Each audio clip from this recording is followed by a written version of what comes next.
now is shot through the whole society.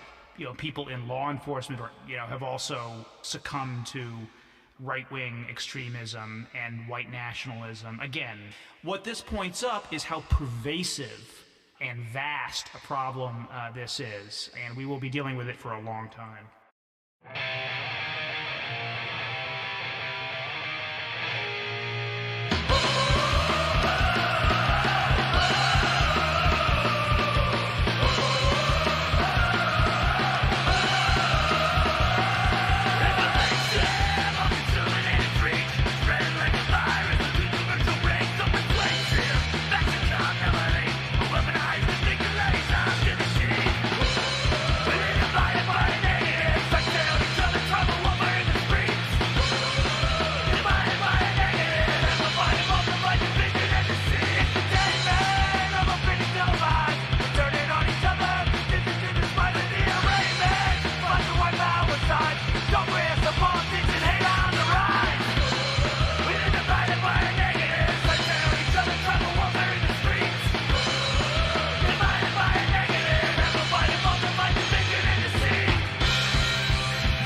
I said, something's wrong here. Something's really wrong. Can't have happened. And we fight. We fight like hell. And if you don't fight like hell, you're not going to have a country anymore. As this enormous crowd shows, we have truth and justice on our side. So we're going to walk down Pennsylvania Avenue. I love Pennsylvania. And we're going to the Capitol. But we're going to try and give our Republicans, we're going to try and give them the kind of pride and boldness that they need to take back our country. So let's walk down Pennsylvania Avenue. I want to thank you all. God bless you, and God bless America.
We will never give up. We will never concede.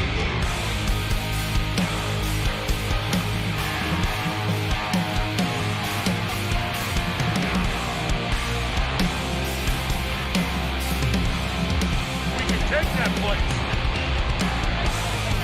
And then what? Take on, fight.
Lucky liar.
When you work late Yeah, we'll nights watch in that. dark, What the hell? repulsive conditions, It's a minute you long. probably expect to get paid.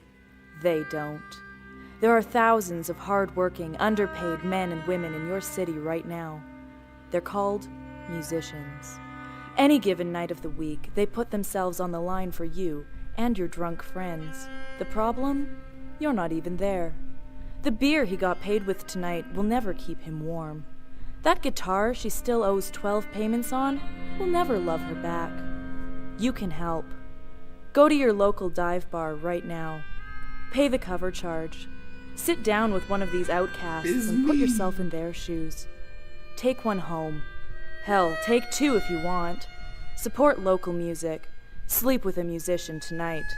Without you, all we have left are ballads. Important public service announcement. Absolutely. All right. Hey everybody, it's me, Big Ugly Jim. I'm live streaming on a Saturday, which is exactly what I do every Saturday, and yet it always seems like I'm surprised by this. I don't know. God, what a thing. Hi there. I am Big Ugly Jim. I am a filthy socialist. My whole thing is to try and promote the idea that socialism is good. I am not a communist, not a tanky, not a Marxist Leninist. I don't read all the theory and get into the Hegelian dialectics of all the things. I don't care about any of that. I care about trying to be good in the world and have a good world to be good in. And that ultimately means I'm a socialist. Because, well, look around. Capitalism ain't really nailing it right now. I am a small streamer. If you're watching, hi. It's good to have you here. My streams are always small. I've been doing this for a while. I have no desire to become a big successful streamer. This is a thing I do for fun. So yeah, I made the affiliate program, which means that you can subscribe to me. But I don't think you should, because ultimately I don't need your money, and you probably need it more than I do. Or if you're wanting to give money, give it to like a good cause in your local community that will do grassroots work to help make the world a better place. I appreciate, it's nice that you can give me money, but I don't need your money. Filthy money. And yeah, what else can I tell you? That's the sound of one of my children coming home. He had to run to the store. Whatever. Just caught me off guard there. Musician, I'm a bunch of stuff. And most of what we're going to do is we're going to talk about the world and whatever I feel like talking about in the news, all that kind of stuff. It should be fun. If it's not, well, that sucks for me. But hopefully it will be all kinds of awesome. So I want to start as an atheist. I want to start with a Bible verse. A very specific Bible verse because it pertains to what I'm going to talk about. Let me jump over to my browser real quick. Not that browser, this browser. I'm going to paste that link in there. And then I'll make it so you can see what I'm talking about. All right. So this is from Bible Gateway. This is Numbers 5, verse 11 through 31.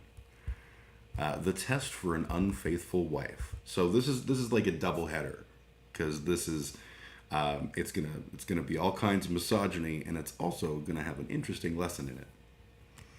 Then the Lord said to Moses, "Speak to the Israelites and say to them, if a man's wife goes astray and is unfaithful to him, so that another man has sexual relations with her, and this is hidden from her husband, and her impurity is undetected, since there is no witness against her, and she has not been caught in the act. And if feelings of jealousy come over her husband, and he suspects his wife, and she is impure, or if he is jealous and suspects her even though she is not impure, then he is to take his wife to the priest. He must also take an offering of 1/10 of an ephah of barley flour on her behalf. He must not pour olive oil on it or put incense on it, because it is a grain offering for jealousy, a reminder offering to draw attention to wrongdoing."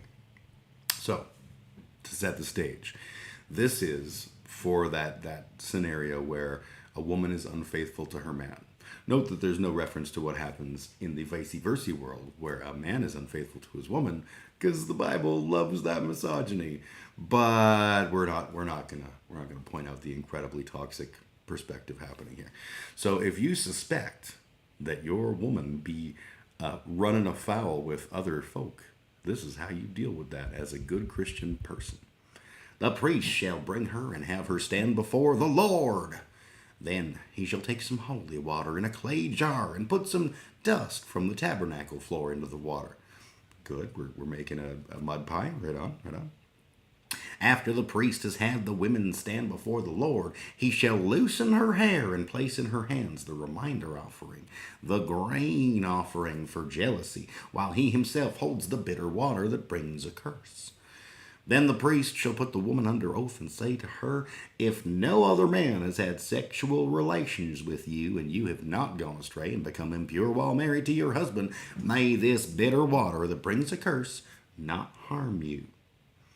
But if you have gone astray while married to your husband, and you have made yourself impure by having sexual relations with a man other than your husband, here the priest is to put the woman under this curse. May the Lord cause you to become a curse among your people when he makes your womb miscarry and your abdomen swell, because God hates a fatty. May this water that brings a curse enter your body so that your abdomen swells and your womb miscarries." So, this is an abortion. This is going to your priest to have. Fortunately, it's not, there's no, right to a woman's body here. That would be just a Christian. But this is saying to your partner, hey, listen, I think you fucked around, And as a result, I'm going to drag you in front of the priest, accuse you of fucking around, provide some barley flour. You're going to eat some mud pie, and then God will abort your fetus. That's kind of weird. Then the woman is to say, Amen, so be it. The priest is to write these curses on a scroll and then wash them off into the bitter water. He shall make the woman drink the bitter water that brings a curse, and this water that brings a curse and causes bitter suffering will enter her. The priest is to take from her hands the grain offering for jealousy, wave it, where the hell did I just suddenly move my head? Wave it before the Lord and bring it to the altar.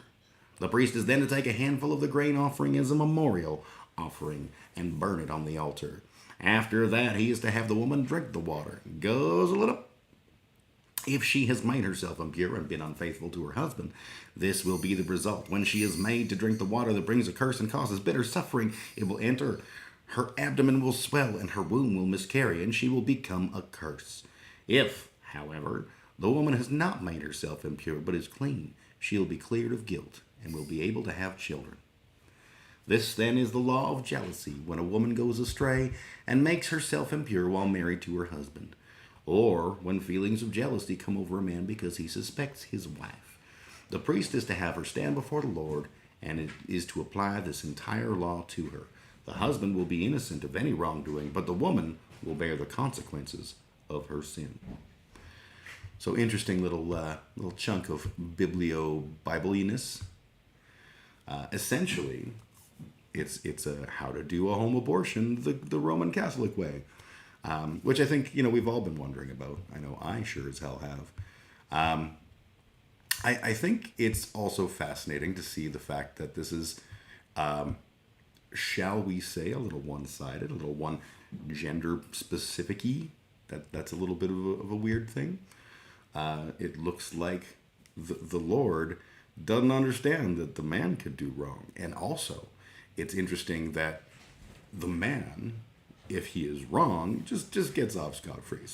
So in Christianity, apparently you can just be like, my wife a whore, and then when it's proved that she's not, you're like, okay, oops a doodle. So yeah, you gotta love a good clean faith system. That's awesome. I bring this up because we live in a world, and they're talking about removing abortion rights in the U.S. Canada keeps saying that they're not interested in talking about it, but they are. Our conservatives are every bit as wingnutty as your conservatives, Americans. Oh, by the way, I am Canadian, in case you're wondering. In fact, some would say that our conservatives are so whipped up at the idea of being super good conservatives, they might even be worse. It's hard to say.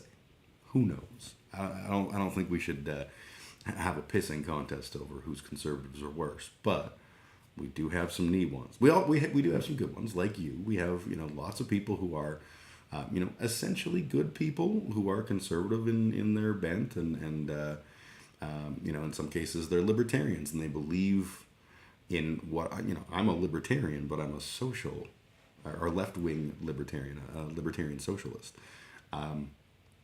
I don't believe we get to a place where libertarianism works without putting a lot of work in.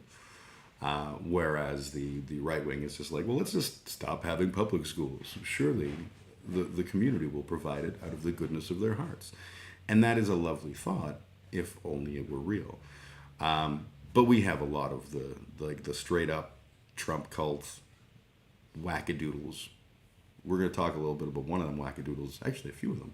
I'm going to talk a little bit about a few of them wackadoodles as time goes by in this particular episode of Unrelenting Yammerings. Why I called it that, I have no idea. But I want to take a look, because everyone always says, the Bible is very clear about abortion. And I've never really questioned that. I've always figured that must be a thing. And then when I, stumbled across this particular passage, I was like, well, what does, besides the clear directions provided for how to get a good old godly abortion, what does the Bible say? So we're going to find out together. We're going to ask our Bible. verses about abortion, New Testament. So the one that I was looking at was, where is it? openbible.com. What does the Bible say about abortion? Because I included New Testament originally, but that was wrong. Okay, so first one, Exodus 20:13, you shall not murder. Interesting. Off to a hot and heavy start, which is I agree with the sentiment of you shall not murder, but I don't believe that abortion is murder. So kind of, it's only relevant if you accept that the moment a child is conceived, that it's alive and deserving to be covered by all of these rights and rules and stuff. Now, that said, obviously I don't believe that. But if that is the case, I just want to point out that therefore that means a woman who is pregnant, who does not do everything in her power to make sure that that baby is healthy and born whole and all that kind of stuff, is guilty of a criminal negligence and should be going to jail according to that logic. Now, I'm pro-abortion. I am pro-choice. So these are not the things I believe, because that's just stupid. But this is where we're at. Genesis 9, verse 5 through 6 says, and for your lifeblood I will require a reckoning. For every beast I will require it, and from man. From his fellow men, our man, I will require a reckoning for the life of man. Whoever sheds the blood of man by man, shall his blood be shed, for God made him in his own image. So, I don't know if you know this, but fetuses don't have blood yet, do they? Let's Google fetal development blood. We'll see. Blood circulation in the fetus newborn. I could be very wrong on this. Oxygen nutrients from the mother's blood are transferred across the placenta to the fetus through the umbilical cord. The enriched blood flows through the umbilical cord vein towards the baby's liver. Then it moves through a shunt called the ductus venosus. This allows some of the blood to go to the liver, but most of this highly oxygenated blood flows to a large vessel called the inferior vena cava, and then into the right atrium of the heart. So it looks like fairly early on we have some blood. I'm not sure. Let's add a little when. Blood cell development begins as early as the 7th day of embryonic life. So I suppose I am wrong here. You theoretically would be shedding blood if you were damaging the fetus. That said, again, I don't buy that this relates to fetuses, especially since God's willing to kill them through His magic bitter water. But that's because you're shedding the blood of man, so too your blood shall be shed. Psalm 139, verse 13 to 16. For you formed my inward parts, you knitted me together in my mother's womb. I praise you, for I am fearfully and wonderfully made. Wonderful are your works. My soul knows it very well. My frame was not hidden from you when I was being made in secret, intricately woven in the depths of the earth. Hey, wait, depths of the earth? I thought we were in Mama's hoo-hoo. Your eyes saw my unformed substance. In your book were written, every one of them, the days that were formed for me, when as yet there was none of them. So this is one of the things that I really struggle when people talk about abortion, and they act as if God has already written the deeds of your life in a book, and then someone comes along and does the old aborto, does that mean that God didn't see that coming? Does it mean that God was powerless to stop it? Does it mean that God wrote down, this one's going to get aborted? I mean, it's a dumb argument. But again, the idea here is that there is a book, God wrote stuff in it, and made the baby in the womb. That's all well and cool, but that doesn't say anything about abortion. You can argue that it says something about the sanctity of life, but it really doesn't. It says, hey, look at you. You did a thing. You made me in the hoo-hoo. Right on. Thanks for making me all hoo-hoo-like. So Leviticus 24:17. Whoever takes a human life shall surely be put to death. Again, we're struggling with that whole, what is the definition of life, baby? And I don't feel like shepherds knew that answer. Proverbs 6, verse 16 through 19, there are 6 things that the Lord hates, 7 that are an abomination to him. Haughty eyes, a lying tongue, and hands that shed innocent blood, a heart that devises wicked plans, feet that make haste to run to evil, a false witness who breathes out lies, and one who sows discord among brothers. Now, God doesn't hate rape. God doesn't hate arson. God doesn't hate genetically engineering a mutation of a virus to wipe out an entire population. God's cool with those things. But you don't lie, motherfucker. Also, I don't know where it says anything about, the closest again is shedding innocent blood. That's a stupid argument. Also, like, what kind of fucking God is like, I really hate a bunch of things off the top of my head? Liars, people who do bad, and people who think about doing bad, which means everybody he ever created. Way to go, God, you are so awesome. And people with haughty eyes or a lying tongue. Like, come the fuck on. Half of those things are people who either are saying untrue things or plotting to do bad things or doing bad things. Like, that's almost everything. Sorry, this doesn't feel like an argument against abortion. This feels like an argument against murder, among other things. Also lying and thinking stuff. Proverbs 24, verse 11 to 12. Rescue those who are being taken away to death. Hold back those who are stumbling to the slaughter. If you say, behold, we did not know this, does not he who weighs the heart perceive it? Does not he who helps watch over your soul know it? And will he not repay man according to his work? Okay, so this sounds like, the justification that they would use to do things like sitting outside of a death penalty, before someone gets the chair and protesting. Like that ties correctly here. Rescue those who are being taken away to death. I'm assuming that the grasp here is that the fetus is being taken away to death. So you're supposed to rescue them. And does not he who watch over your soul know it? And will he not repay man according to his work? So I guess if you kidnap someone who was going for an abortion, Jesus approved. Exodus chapter 21, verse 22 to 25. When men strive together and hit a pregnant woman so that her child comes out, but there is no harm, that sentence it's not even a whole sentence and it's already wrong. If you hit a pregnant woman and the baby pops out, I'm thinking there's harm. That feels like a harm thing to me. But okay. Let's just say there's a scenario where you could punch a woman really hard, trigger her birth experience, but it's, there's no pain involved. All right. The one who hit her shall surely be fined, as the woman's husband shall impose on him, and he shall pay as the judges determine. But if there's no harm, then you shall pay life for life, eye for eye. If there is harm, then you shall pay life for life, eye for eye, tooth for tooth, hand for hand, foot for foot, burn for burn, wound for wound, stripe for stripe.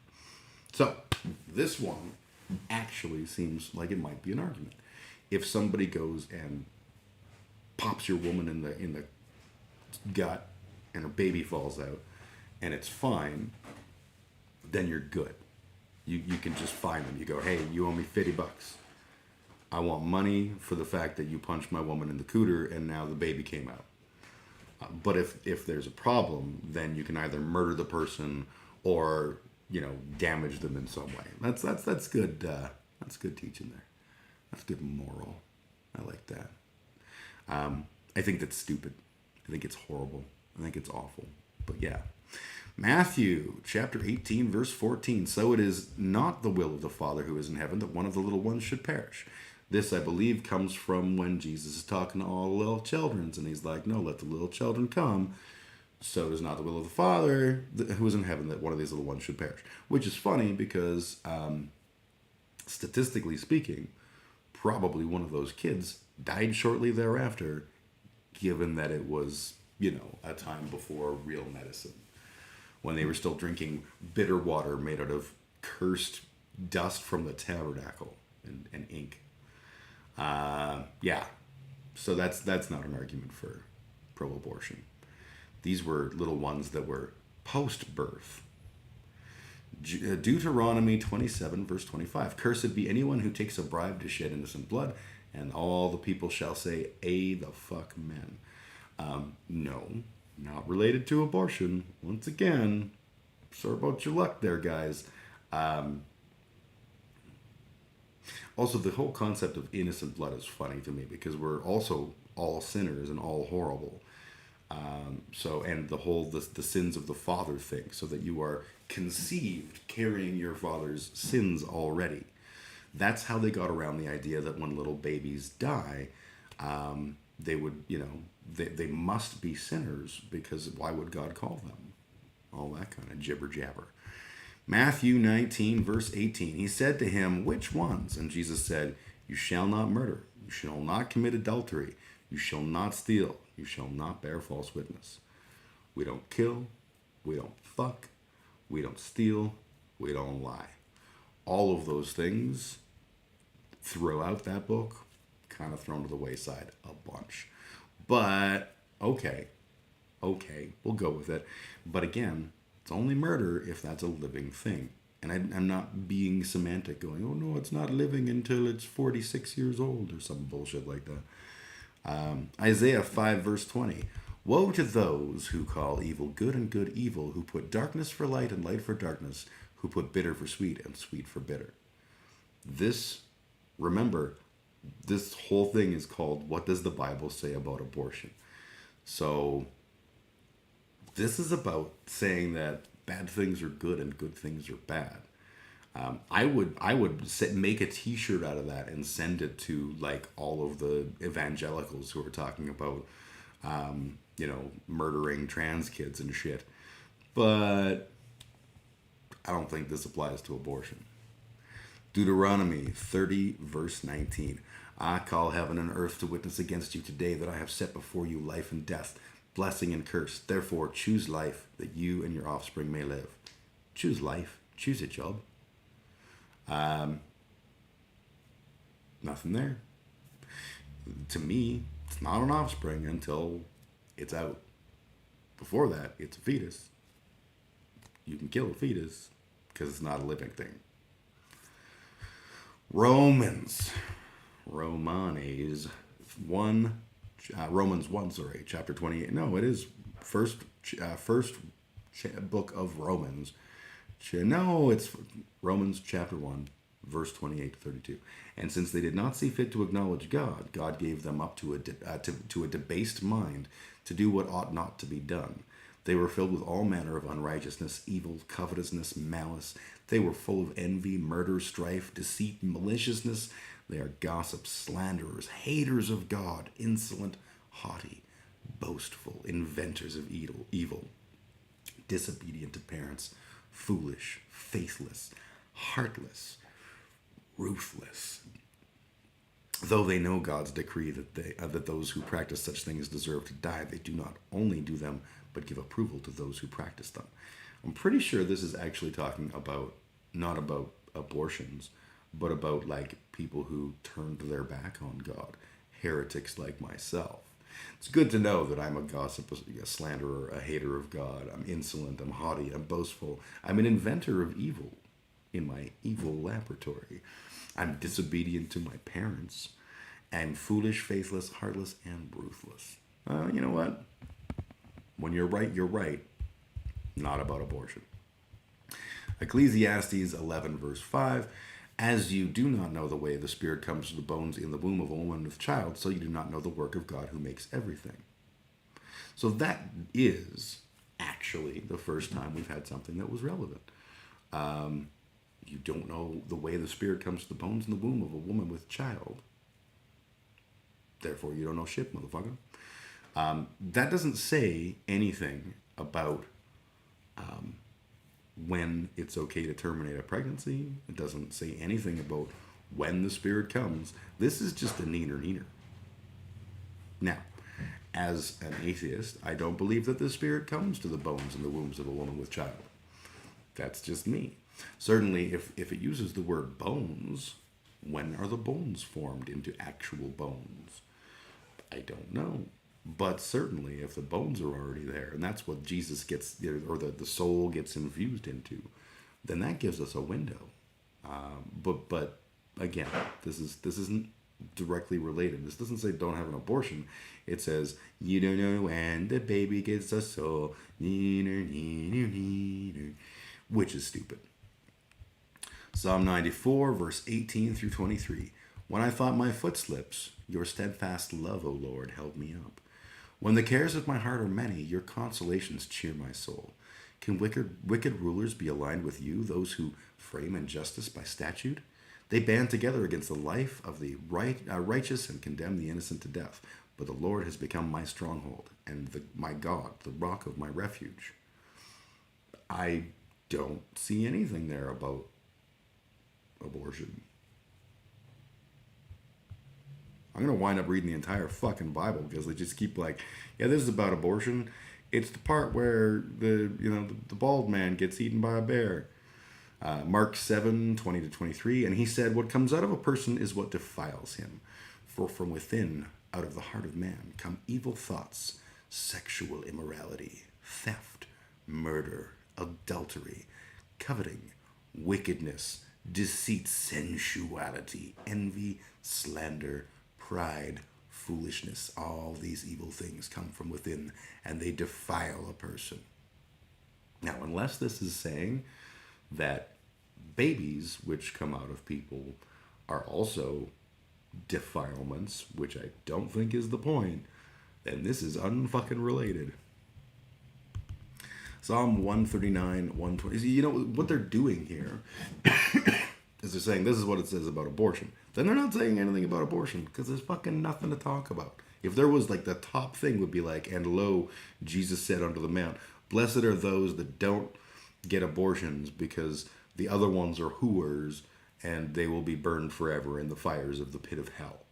Right? That would be a valid argument. Then you could say, okay, well, clearly God had a take on this. But he didn't.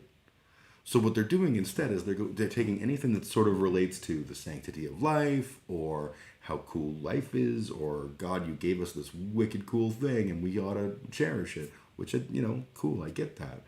And just applying it and saying, well, obviously abortion is murder. And that while maybe I don't know when the spirit hits them bones, but yeah, this is so weak. I don't think I need to go further down here because it goes on for a long time. But none of this is about abortion. None of this is about pregnancy. None of this is about anything. I just jumped down a bunch. O daughter of Babylon, doomed to be destroyed, blessed shall he be who repays you with what you have done to us. Blessed shall he be who takes your little ones and dashes them against the rock. So murder is bad unless it's, your enemy's kid bashing them against a rock. That's not fucking chilling now, is it? So we're done with that. We're done with that. I don't need to read any more good, clean biblical fun about how it's wrong to kill unless you really want to. If you want to, who are we to judge? Come on. Wow, there was some genuinely gruesome shit in there, I have to say. But yeah, so turns out when you type in, what does the Bible say about abortion? You get a lot of answers, and none of them are what the Bible says about abortion. They're all what the Bible says about life. So maybe we need to stop talking about this as a issue of morality, right? The Bible taught us how to do an abortion, or at least one method, right? This whole bitter water that bears the curse that in Numbers they describe as a method for getting, not choosing to have an abortion, but making sure your cheating wife doesn't plop out some evil other dude's kid. And this is all just like the shitty witch doctor stuff that This is what religions were. They were all about trying to find a way through the crazy world we didn't know anything about. There's nothing wrong with that. But as we learn, and as we figure things out, and as we grow, we need to put some of this stupid shit in its place. There are still people who think the earth is flat. There are still people who think that the sky is a painting that God did. There are still people who believe that Noah survived an actual worldwide flood. That's frightening to me. Yeah, I'm a prick. I'm an atheist. And I'm not a good, I don't buy any of it. And I think it's all kind of silly and foolish. But at the end of the day, the stuff that is the most egregiously silly and foolish, there are still people who are like, oh yeah, makes a lot of sense to me. And these are not dumb people. They're just people who believe mostly because, at least in my opinion, they've never questioned. Me, I questioned. I hit about 18 years old. My dad said to me, hey son, it's time for you to find your own path. I know that you're going to come back to the church because the church is all true and real and stuff. And I was like, cool, Dad, I'll do that. And I investigated other faiths and I looked at different philosophies, and all of them left me going, wait, that's dumb. And the more I looked at my own faith, I was like, wait, that's even dumber. And so I gave it all up. Because there was no answer that satisfied me. Does that mean I'm right and everyone else is wrong? Fuck no. What do I know? I know what works for me. And that's pretty much it. Alright. I want to tell a story that happened to me the other night. I am, at my core, a big dumb stupid. This is an important thing to keep in mind for the story. Big dumb stupid right here. So, I am a musician, and I play in a couple of bands right now. One in particular relates to the story. It was almost jam day for Bodies of Everest, which is a happy day for me. I get to play music, and it makes me happy. In that band, I play bass. And we had a show this past weekend, which was super fun, and I'm actually really conflicted about a whole bunch of stuff behind the scenes, which you don't need to know about. But played a show, and in classic form, so I'm not a driver. I'm working to fix that, but I've never had a driver's license. And so I got a ride there with all my gear from the guitar player, and the keyboard player was like, I'll give you a ride back, and it sounds good. Everything's cool. And so we played our set. The night is still young. I order a beer. Not my first of the evening. And then the keyboard player comes up. He's like, hey, I'm leaving. And I was like, well, then I guess you're leaving. Not a thing that I'm like, upset or anything about, but, I wasn't ready to go. And I know that I can leave my gear at that bar. It's Burns. They're good about that. So I knew I could leave it, just tuck it away so it's not in the way for everybody, and come grab it later. So Wednesday, we jam on Thursday nights. Wednesday, I wanted to do work on some stuff for one of our songs. And I was downloading bits and pieces and getting them all set up in my music program. And then I realized I still hadn't gone down and picked up my shit. So I had to go down and pick up my shit. And so I said, haha, in the group chat that we have, haha, I forgot to grab my shit, so I'm probably not going to record anything tonight. I'm going to go down, grab my shit. And the guitarist was like, well, tell you what, why don't I meet you there, and then we'll head back to your place with it, so it's easier for you to get there, all as well. Because I had 2 basses, an amp, and a bag full of cables in my soundboard, or sound pedal. So I was like, yeah, that'd be awesome, thank you. So, head on down to Vern's, and I got time to kill, so I order me a beer, as you do. And Clint, the owner of Vern's, goes, oh, hey, you just missed some people you knew. And I said, oh, who was that? And he tells me, and I'm like, yeah, we're not really close anymore. That guy was like a rabid anti-vaxxer. And this woman at the end of the bar goes, I'm an anti-vaxxer. Now, here's the thing. I genuinely don't care if people are anti-vaxxers. I think it's a wrong choice.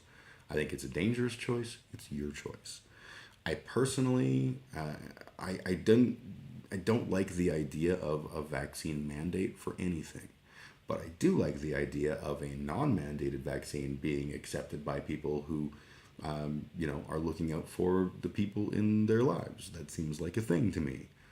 I would not support mandatory vaccines for the flu, for example, and yet I will take the flu vaccine. Not because I'm protecting those around me, but in that particular case, I'm hopefully saving myself from days off, because I don't like being sick. If I can get a little poke in the arm, fucking A. That said, I think it is very much about individual choice, but I think individually we should choose better. So it's not that I'm, I hate the anti-vaccine people. I pity them, really.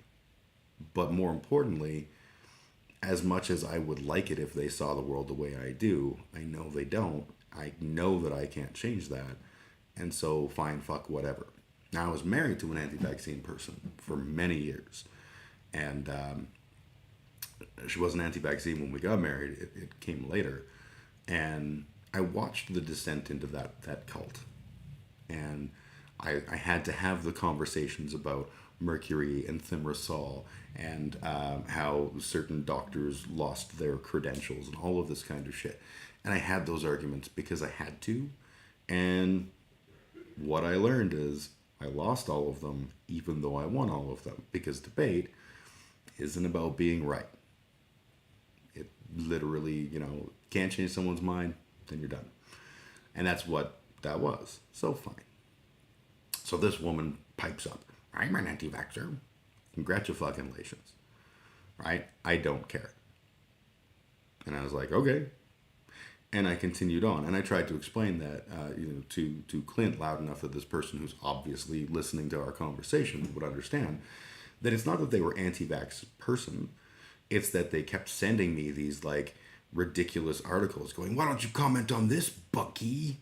And it would be some ridiculous article. And I would reply and go, well, here's my comment. Here's the reasons why I think this is a completely bullshit argument. And he wouldn't read any of that. He would just come back with, well, what about this then? And I'm like, oh, why am I wasting my time? And I hit a point where I was like, I'm just going to unfriend you. We're not close. It's nothing personal. I just don't need this shit in my life. I didn't block him. I didn't anything. I just unfriended him so I wouldn't see, because he's also doing this on Facebook, and I'm showing up in his feed and he's commenting on stuff that I'm doing. So I was like, you know what? This is the path of least resistance. It'll quiet down. So I do.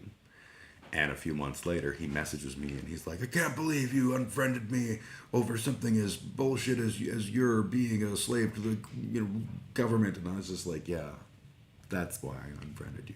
So that was all I was trying to say. And this woman starts in and she's like, I'll have you know that I'm unvaccinated, but my children and my husband are vaccinated, and you should be kind to people. And I'm like, when the fuck am I saying anything unkind? I haven't said he was a piece of shit. I haven't said I wanted to fight him. I just said he would regularly lash out at me, and I got tired of it. And I was like, lady, you're making up an enemy that I am not. And that's cool. I'm glad you have this kind of free time, but fuck off. And so she keeps on. She's like, I'll have you know, my kids have all been sick 3 times with the flu since they got the vaccine, and I haven't been sick once, because testimonial evidence is going to guarantee that I believe you. And I was like, that's cool. And she's like, you're not even listening to me. And I'm like, you're right. I'm fucking not. Because I don't care. You're a random stranger I'm not having this conversation with. So fuck yourself. And it was just surreal to me that someone could be that arrogant. Now, I'm an arrogant cuss. Don't get me wrong. I'm not remotely pretending that I don't know all the things in the world and that I have all the answers. I know that I'm a prick. I don't think this person knew that they were a prick. I think this person went down, whether they were down the QAnon hole or, however they got there, had come up with all kinds of answers to all kinds of questions and just had zero fucks about anything, right? At no point did I engage this person in conversation except to try and disengage this person from conversation. At no point was I rude to them. I eventually got snappy, but I was getting snappy saying, like, you're inventing an enemy right now. You're yelling at me about the fact that I'm doing things that I haven't even done. So you need to stop, and you need to shut the fuck up. Hey, Maria, how you doing? You followed me the other week, or 2 weeks ago, actually. It's good to have you here. Nice to see you again. I hope you're well.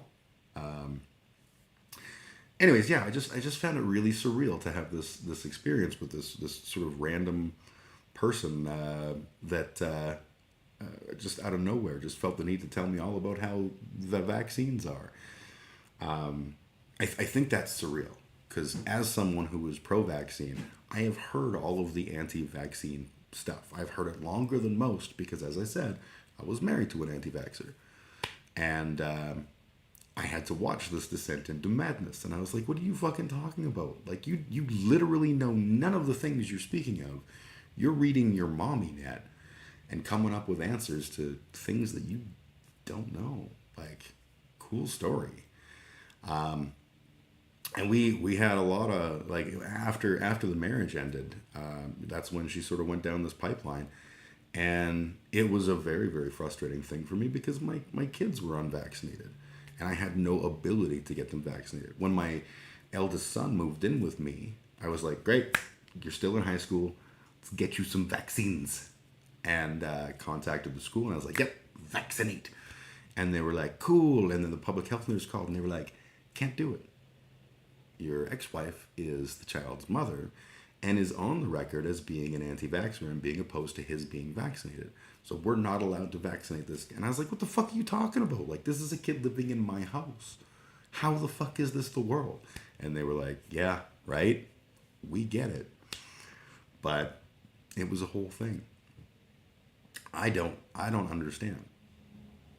There's like, I do actually understand. There's an anti-intellectualism that's going on that is mind-blowingly fucking stupid.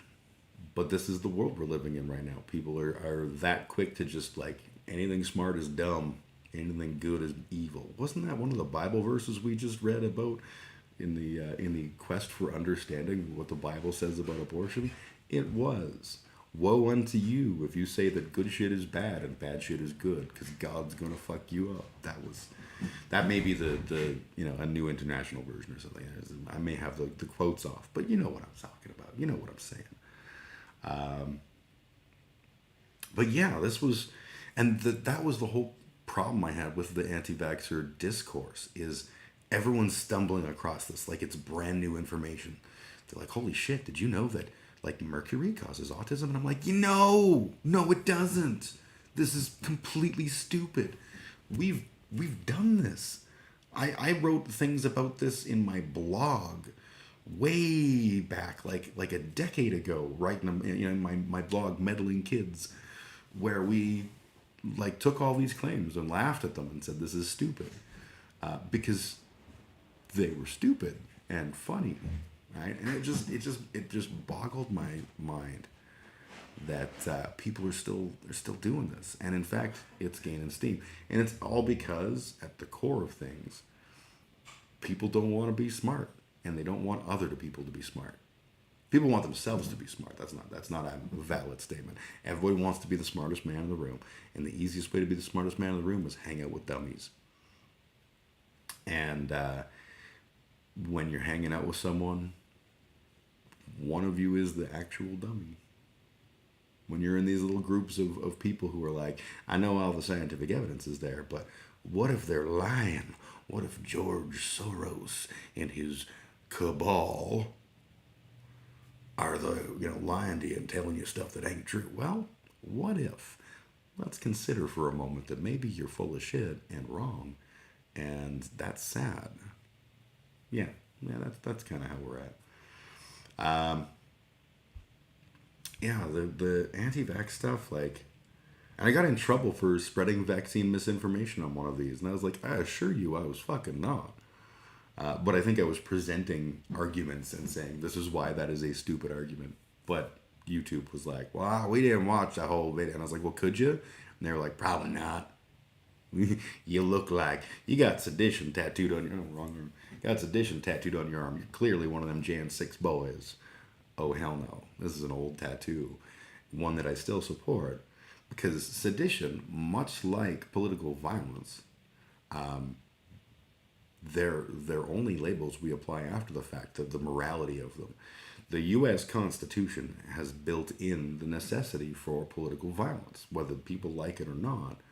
That's what the Second Amendment is the person's individual, unalienable right to defend himself against a tyrannical ruler. What else is that but a form of endorsement for political violence? Now, that doesn't mean that political violence is good.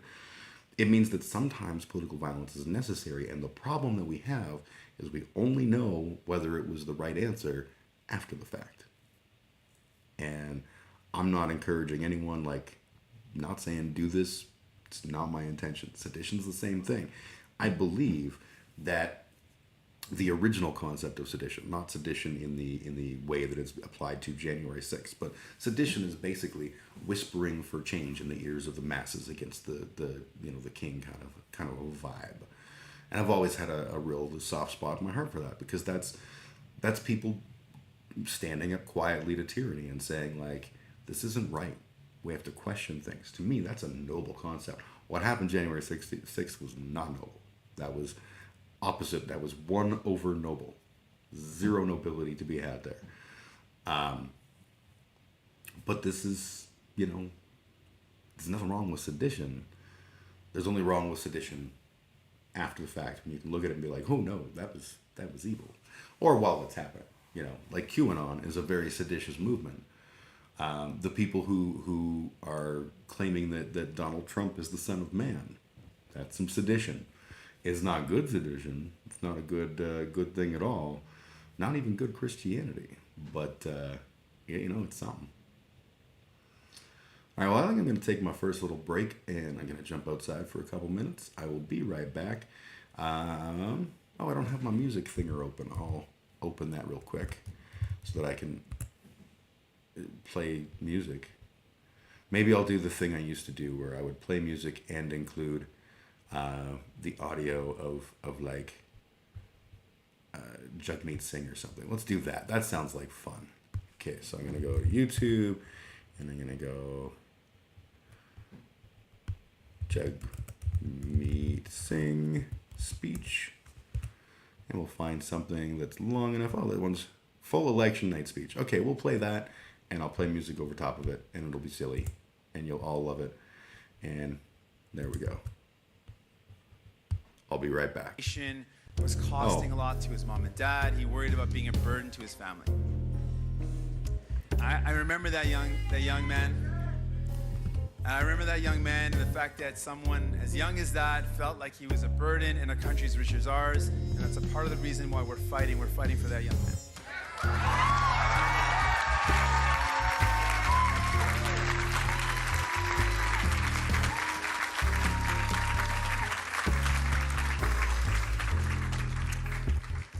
I also want to talk about Grassy Narrows, a community that represents the injustice historically and ongoing that Indigenous people continue to face.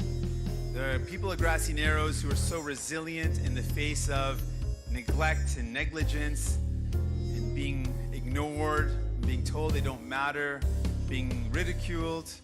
We brought the national campaign to Grassy Narrows to let them know that they do matter, that they are worthy.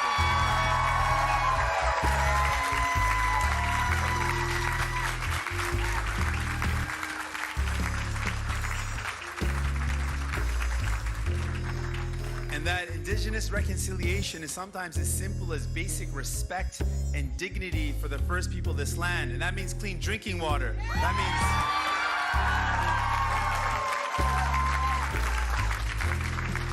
means not taking Indigenous kids to court.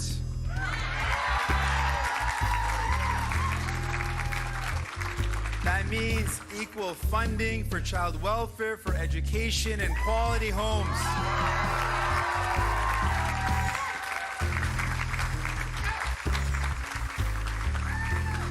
Mes amis, j'ai rencontré des jeunes friends. I met young people from all backgrounds, people who have had trouble, and they were cynical about politicians. They weren't convinced, but they said they're all the same. So to the people of Quebec, I want to say thank you.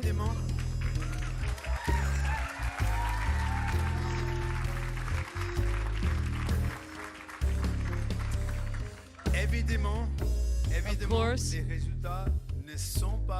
the results are not what we wanted, but the welcome I received in Quebec warmed my heart. This first electoral rendezvous allowed us to connect, and I was able to show you that we share the same values. And I am grateful for the support that we received this evening. But it wasn't enough. We will continue to fight for you.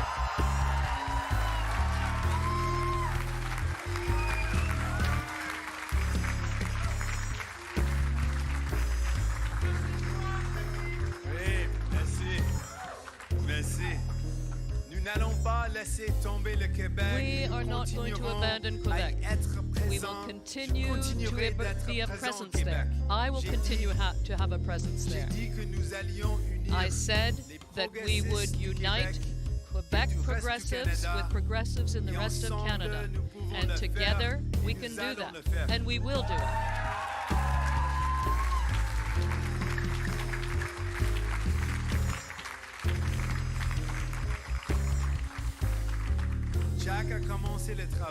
Jack began the work, and we will continue because progressives are us.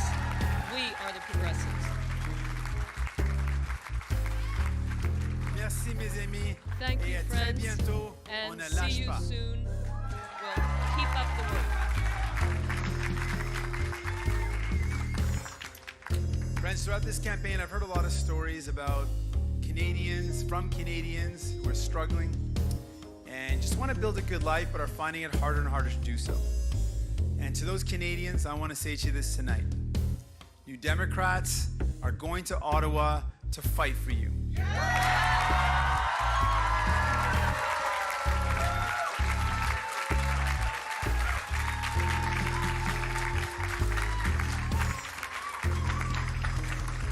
And friends, in the days ahead, I'll be meeting my new caucus, and we're going to sit together and talk and discuss about how we can deliver for the people of this country.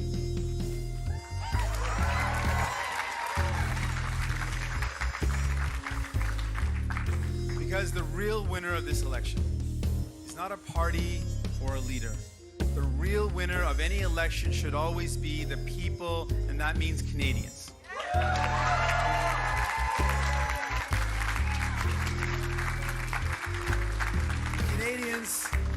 Canadians sent a pretty clear message. A clear message tonight that they want a government that works for them, not for the rich and the powerful, not for the well-connected.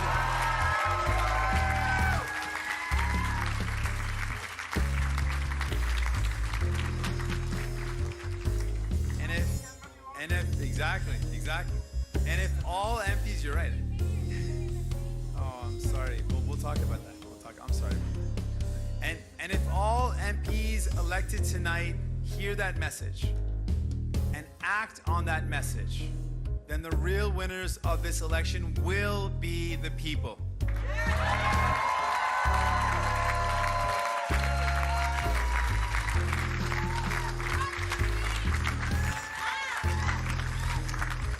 Les Canadiens, merci. Les Canadiens et Canadiennes ont envoyé un message clair ce soir. Ils veulent un gouvernement qui They fonctionne want a government that works for pas them, pour les plus riches not for the et les rich grandes multinationales, and the pour les big Canadiens multinationals, et les but for Canadiennes. Canadians.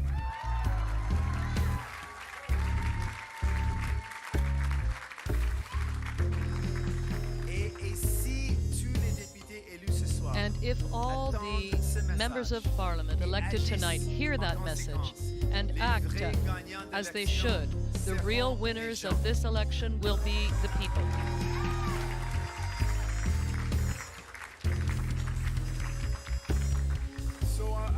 you know, New Democrats are going to work hard to deliver the following results. We're going to work hard to make sure young people have a future that's filled with hope.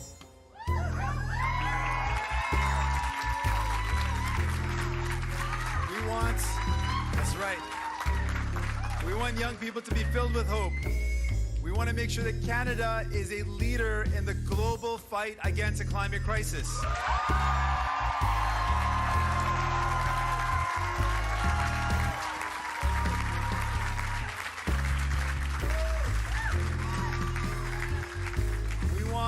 We want families to have a more affordable life.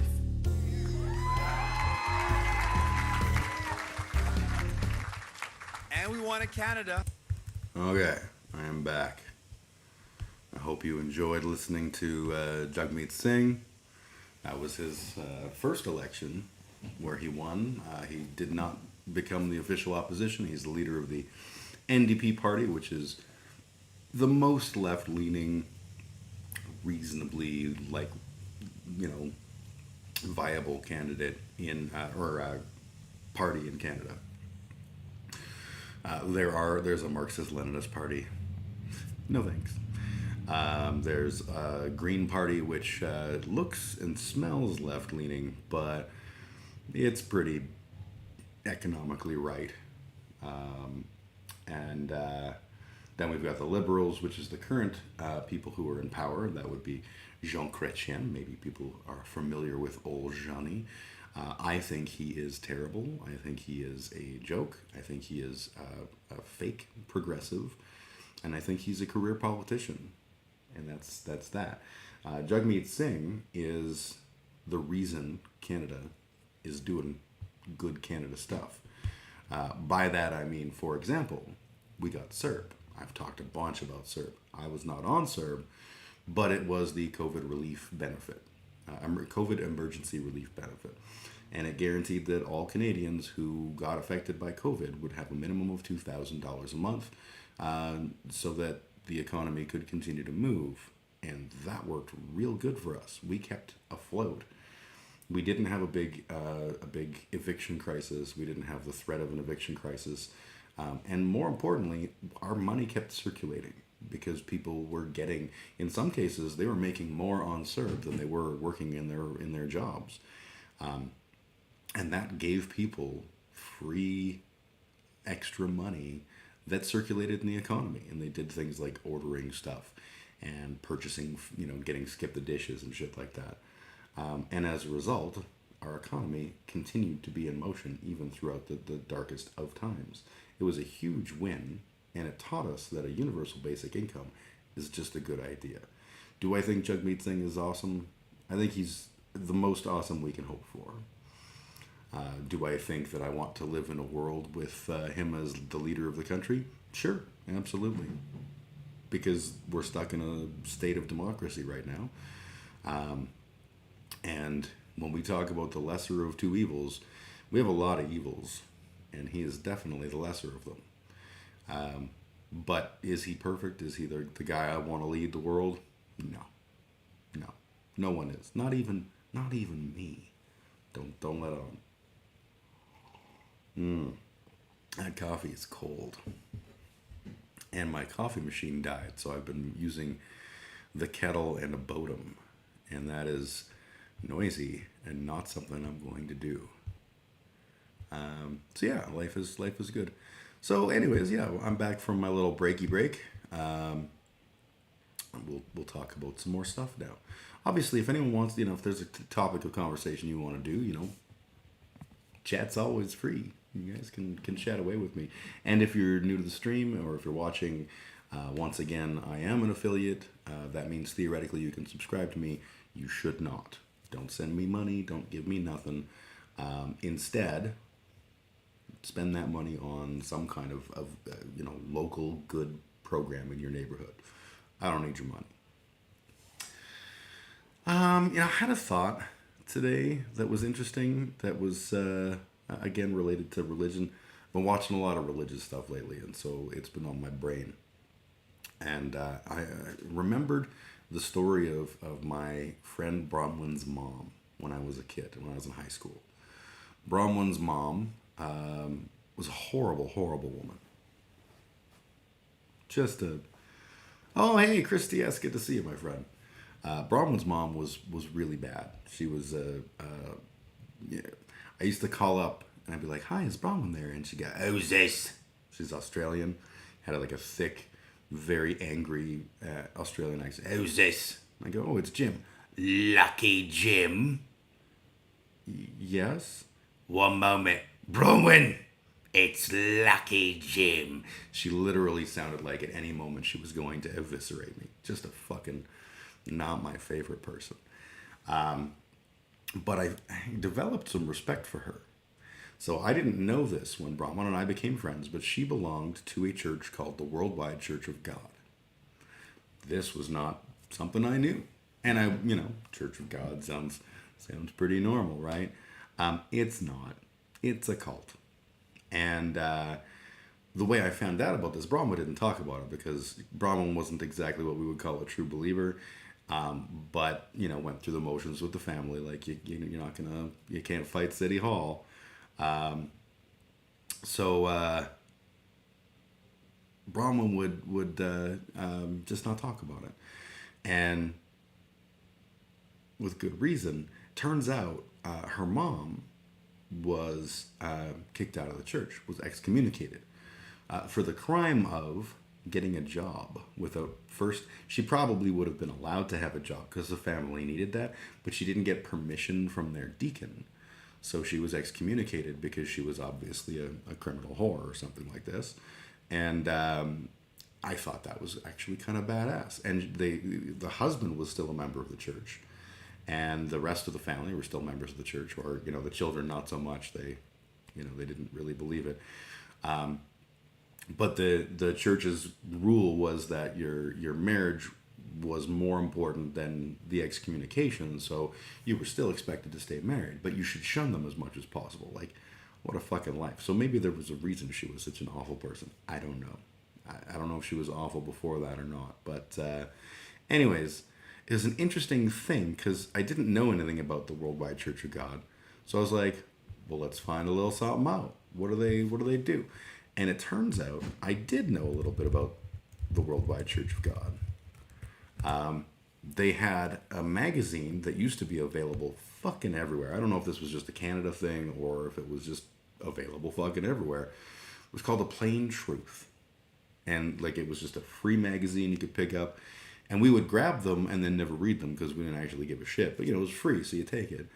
The Plain Truth was their magazine. And it's a fucking weird group. I'm looking at Google and it's like, what is the Worldwide Church of God called now? Changing its name to the Jehovah's Witness in the 1930s, it became the second successful group from the original Millerite movement. Okay, so apparently they're related to JWs, but why did the Worldwide Church of God split? The crisis building over the past several years erupted into a public schism last year when the Worldwide Church of God repudiated the longtime teachings of its founder, the late Herbert W. Armstrong, and announced doctrinal changes that brought the church closer to Protestantism. Hang on. I must have the wrong name of the group because Plain Truth Magazine. Herbert W. Armstrong, founder of the Radio Church of God, which he later renamed the Worldwide Church of God. Now it's calling it Grace Communion International, apparently. Let me see if I can find the thing that, if I'm not mistaken, I know I'm not sharing this. There we go. Okay, so this is the thing that they believe in, and I'll switch over so you can see, and we can snicker together. So they believe in a theory called British Israelism. So what is British Israelism? Also called Anglo-Israelism is the pseudo-archaeological, pseudo-historical, and pseudo-religious belief that the peoples of Great Britain are genetically, racially, and linguistically the direct descendants of the 10 lost tribes of ancient Israel.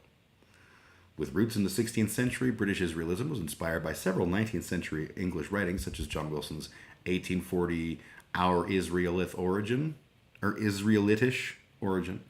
From the 1870s onward, numerous independent British Israelite organizations were set up throughout the British Empire as well as the United States. As of the early 21st century, a number of these organizations are still active, and the idea gave rise to the Christian identity movement. Ooh, yeah. Oh boy is right, Chris. So this is the idea. The central tenets of British Israelism have been refuted by archaeological, ethnological, genetic, and linguistic research. So not the strongest basis for a faith, but okay. God works and stuff. Where does the the tenets? Here we go. Number one tenet. Most Israelites are not Jews. Adherents believe that the 12 tribes of Israel are the 12 sons of the patriarch Jacob, who was later named Israel. Jacob elevated the descendants of Ephraim and Manasseh, the two sons of Joseph, to the status of full tribes in their own right, replacing the tribe of Joseph.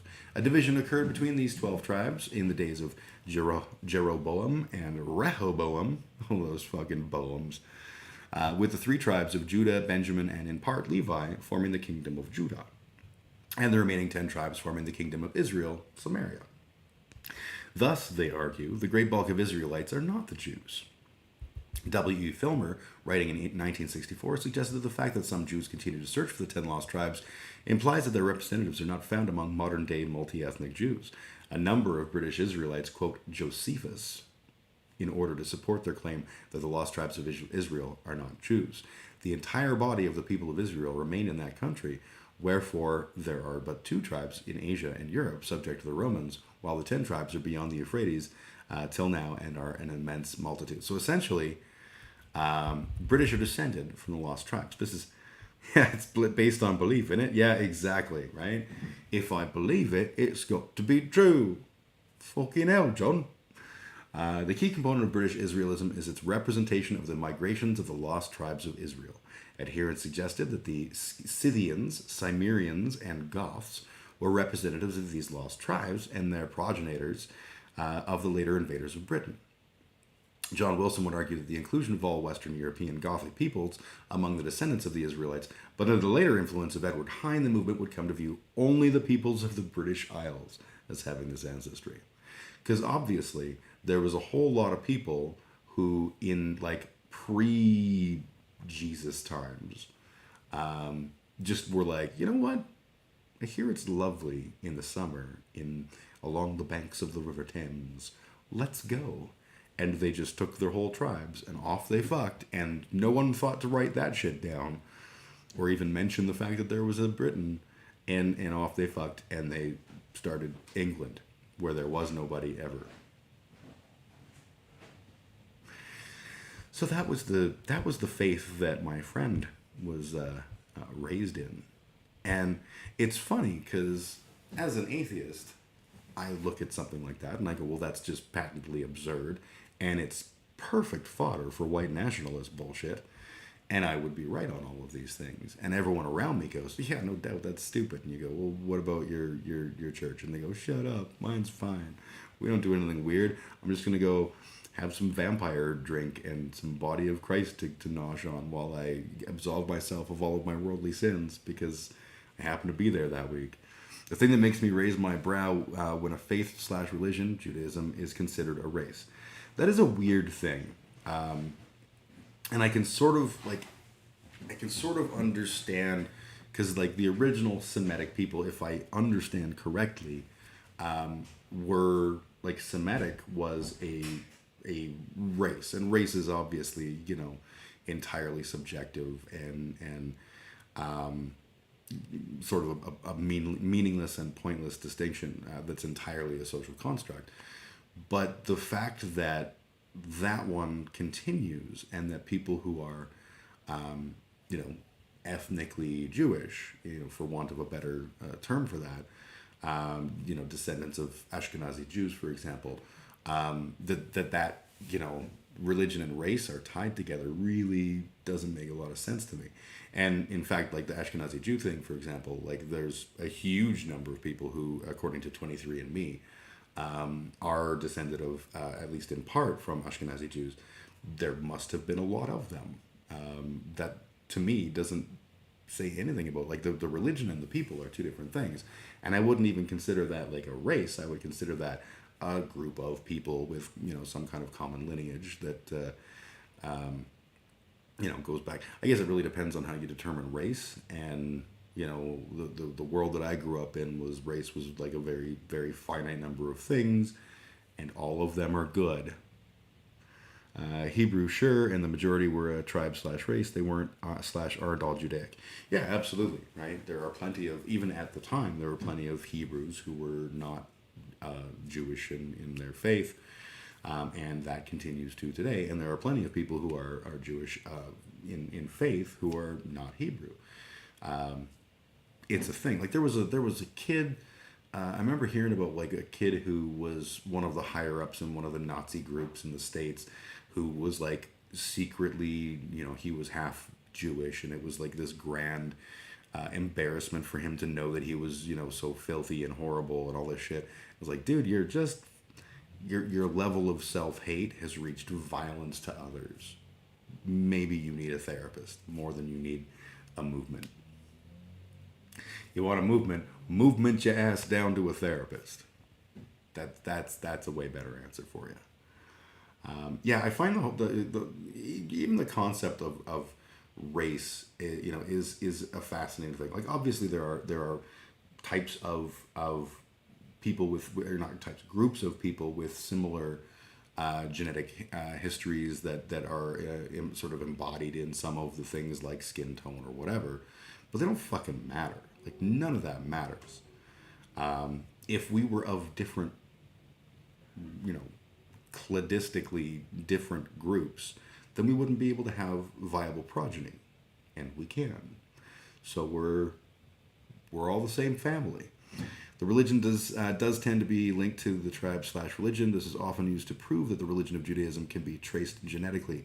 I can't help but chuckle because what happens when they come across the genetic markers in a non-Judaic Hebrew?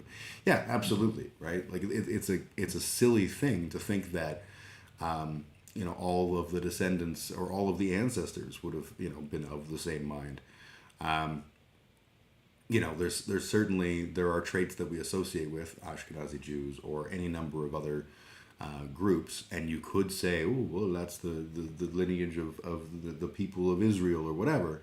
But you're going to find a lot of people that worked, because turns out race and religion are both social constructs and not guaranteed to be, they're not mutually exclusive, but they're not mutually inclusive either. Or that a religious belief is genetic. Yeah, religious beliefs are not genetic. I am living proof of that, because my parents have very strong, very, very deep religious beliefs, and I have none of them, which works for me. I'm happy like that, and I'm glad for them, because I know that despite the fact that I consider it a little bit concerning, a little bit of that what the kids call sussy wussy, it makes them happy. And largely, they manage to still be good people. I do recall a story. Here's a story, and it's true. That's an Oz reference. My daughter did something at school. I get a phone call from my ex-wife. Now, keep in mind, this is I think Emma would have been like 7, 8 years old. Like, this is a long time ago. And at that point, I'm 600 kilometers away from my ex-wife and my children. So there's not a whole lot I can do about fucking anything. But I get this phone call, and it's my ex-wife, and she's like, apparently I have to go into the school tomorrow, because apparently Emma said, like, anti-Semitic things. And I was like, wait, what? What in the fuck? And I may not be, like, the number one fan of my ex-wife, but she's not an anti-Semite. So I'm like, that seems weird. So I call the school and, join the conversation. And we got to the bottom of it. But before I did all that, I was like, how could this be a thing? And then I realized, and I called my dad up, And I was chatting with him, and he's like, oh, we had such a good visit with the kids yesterday. I was like, oh, yeah? Yeah? How'd that go? Did you have any good moments? And he's like, oh, yeah. Emma came and sat on my lap, and we were talking a lot about our faith. And, I told her that, like the beautiful thing is that as Christians, we are chosen by God, and we get to live in his everlasting love. And that's wonderful. And Emma, such a good girl, looks at me and she says, what about other people? And I go, well, our religion teaches us that they won't go to heaven. And Emma goes, okay, so like Jews? And it's like, yeah, well, if they don't accept Jesus, then they won't go to heaven. That's what our religion tells us. And that's why it's so important that you accept Jesus and that you live a good life and you be a good person. And like, that may seem to most people like a perfectly reasonable conversation. That's fucking evil. But here's what ended up happening. So my kid has a friend who's Jewish. That's why she's asking this question. And she's asking a respected member of her family who's an intelligent man, what's going to happen to my friend if you're right on this? And the friend so she sees the friend at school the next day, and she walks up and she's like, you have to accept Jesus Christ, otherwise like you're literally going to burn in hell for all eternity. Because he didn't say burn in hell for all eternity, but he did say you won't go to heaven. And she was a smart enough little cupcake to put together 2 and 2 and be like, well, if there's heaven and there's hell and you're not going to the one, wah, wah. Like, so this was why we got told there was anti-Semitism, is because my kid, who was trying to be a good person, failed miserably at the being of a good person there. But out of this sort of, very, what most people would consider a very normal kind of Christian lesson. Hell is a super fucked up concept in general. Oh, hell yes. Hell is really creepy. Like the idea that this God of infinite love is just gonna fuck you over for eternity because he thinks you're bad. Like that's a love God for sure. And just the idea that even if we pretend that, like, God isn't about love, God is just a God, he has a bunch of different emotions. The fact that I can piss him off enough that he feels that is like a viable answer to the problem of me, that is a petulant child. And it, like, to me, the whole concept of hell is one of the main reasons why I ultimately lost my faith. Chris says, I was asked what I considered what a good person is. I told him a good person does what they do without a thought or motive, and that they do, and what they do is generally good. Then there are the other good people who actively do good deeds to acquire as many feathers in their cap as possible, so that they can be good, motivation driven. I totally agree with that. And I don't see either of those as being bad. If you were an awful person and you know that about yourself, and you're like, you know what, I'm gonna do all the good in the world so no one sees my awful. Well, as long as no one sees you're awful, like, that shit's all on the inside. If you're doing good, I don't really care your motivation, right? For me, I try to do good things in the world. I try to be a good person, and I do so not out of any eternal reward or individual benefit or being able to leverage that or whatever. It's just because I like who I am when I do nice things for people, and I think that that's something that we're meant to do, not meant in a spiritual sense, but like, we're supposed to try and do the things that are good, that don't hurt others and make us feel good, like masturbating or having abortions. Hell was a construct to associate pagan belief systems that have the underworld, etc., as evil. I don't know enough about the origin of hell. I know that like C.S. Lewis, famous Christian apologist, wrote a book called The Four Hells, if I'm not mistaken, and it talked about 4 different words that got translated into hell. And I'm going back a long ways, even earlier than the My Child the Anti-Semite story. I'm going back far enough that I think this was a conversation I had with my then girlfriend's husband, who would become my wife and the mother of my children. Anyways, where was I going? Hell, the C.S. Lewis book. He had read this book and was like, okay, so there's 4 different words. There's Tartarus, which is our image of the underworld.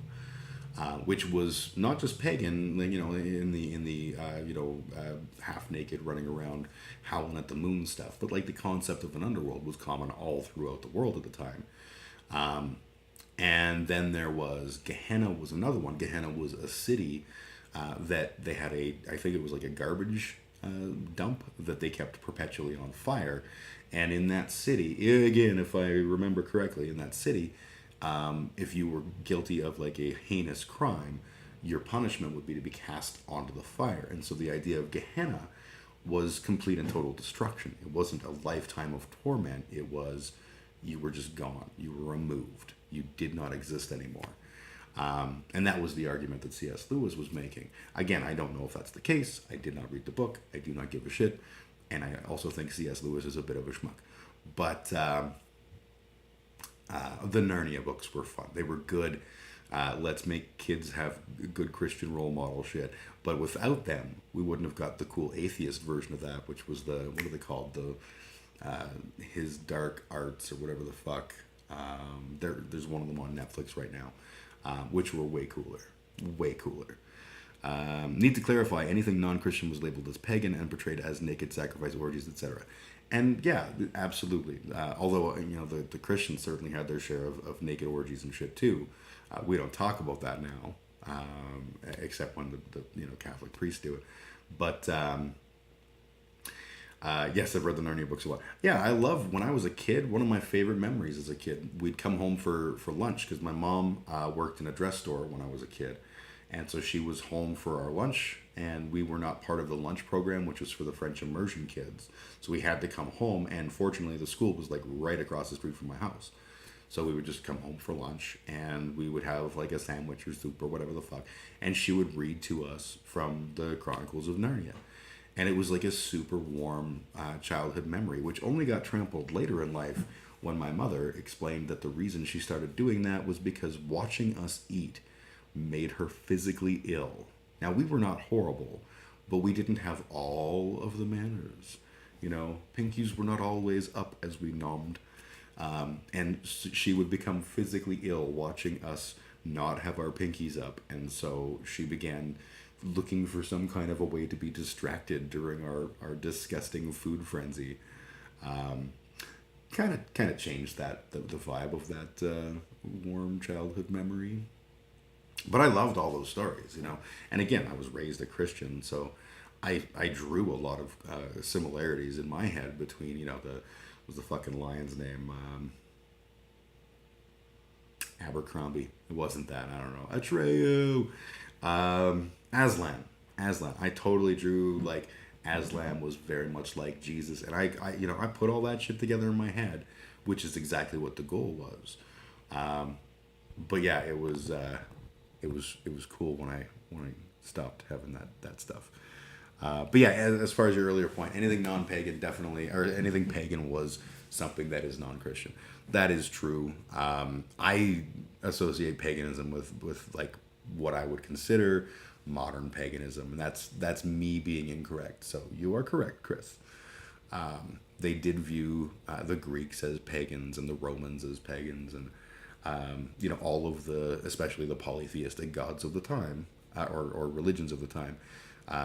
Once they found the one true God, and then there was no need to not refer derisively to the heretic bastard pagans that believed other stuff. If only there were more ways for us to other each other. Wouldn't that be swell? We can go race, we can go religion, we can go all kinds. Sports teams, company that we work for, province or state that we live in, what our political motivations are. Like, it's so good to just drive as many wedges between us as possible so that we can always feel like we're part of the in-group and everyone else is part of the out-group. I find that shit hilarious. You know, I was a punk rock kid, and those are labels, but they're essentially like a catch-all, right? Every kid likes abrasive music. Well, not every kid, but like the vast majority of kids like abrasive music.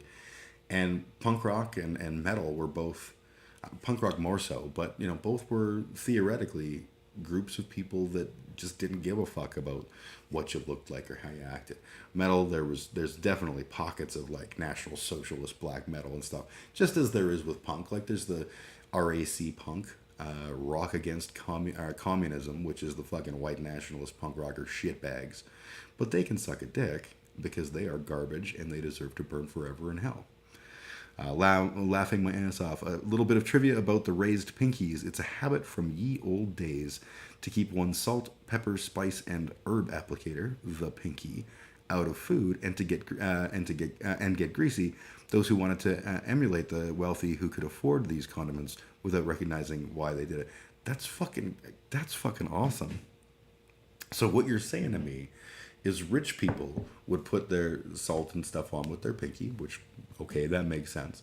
And then when they ate, in order to avoid getting their pinkies greasy so they couldn't easily apply more spice, they would keep their pinkies up. Makes sense. Perfectly reasonable answer. I'm assuming you're correct. And then the poors were like, oh, that's how the riches are doing. I also eat this way because I could be rich one day. I feel like that is one of the things that has always been a basic human trait, is the poor people who just assume that, you know, they're about to become rich, so keep voting conservative. I'm pretty sure that's like human condition shit. Yeah, you will notice the old money don't raise their pinkies. Yes, the old money don't need to because you have slaves to put salt on your food for you. Or if they're British, they just never encountered spices before when it came to cooking. They just made money off them. Like, seriously, the spice trade was a big thing. Who the fuck was buying these spices that the British had? Because they sure as hell weren't. They're like, ooh, I've got both spices, salt and pepper.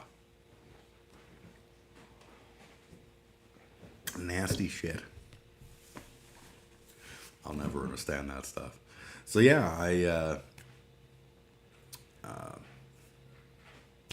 my kid today hate crime because they know why the pinky is raised and don't need to these days. Oh yeah, that makes sense too, right? That's the star-bellied Sneetch thing, right? So the star-bellied Sneetches were those that were born with stars upon theirs, and the other Sneetches, the shitty Sneetches that didn't have stars, they were so jealous. They were the poors. And the star-bellied Sneetches were the rich people. And the machine came, and he could put a star upon a star-bellied Sneetch. And the star-bellied Sneetches that didn't have star bellies were like, fuck yes, we will. And they all lined up, and they came out, and they were like, check out my star, bitches. I'm rich too now. Only the originals, the OGs, were like, oh, the common folk, they have stars upon bars. Well, fuck this shit entirely. And they went through the machine and had their stars removed because they didn't need the star. This is exactly the same thing. What a fucking weird and fascinating story. Pinkies up, stars upon bars. What? How is this my life? I fucking love that. Thank you, Chris. What a hell of a fucking story. Now I'm going to tell you a hell of a story. This is a very, very different story, but it's one that I don't think I've ever told on stream before, and it's a friend of mine's story, and it's fucking beautiful. So I have this friend, and he is like the smartest man in the world. So he is he's got a doctorate, he's an engineer, he has a whole bunch of like legitimate, and his doctorate is in like paleoanthropology, which is completely unrelated to being an engineer.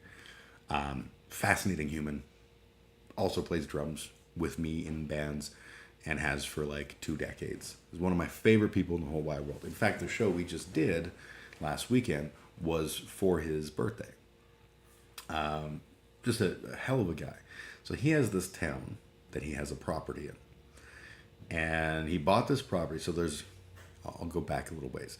In Canada, there is a company called CP Rail. Once upon a time, Canada was not a country.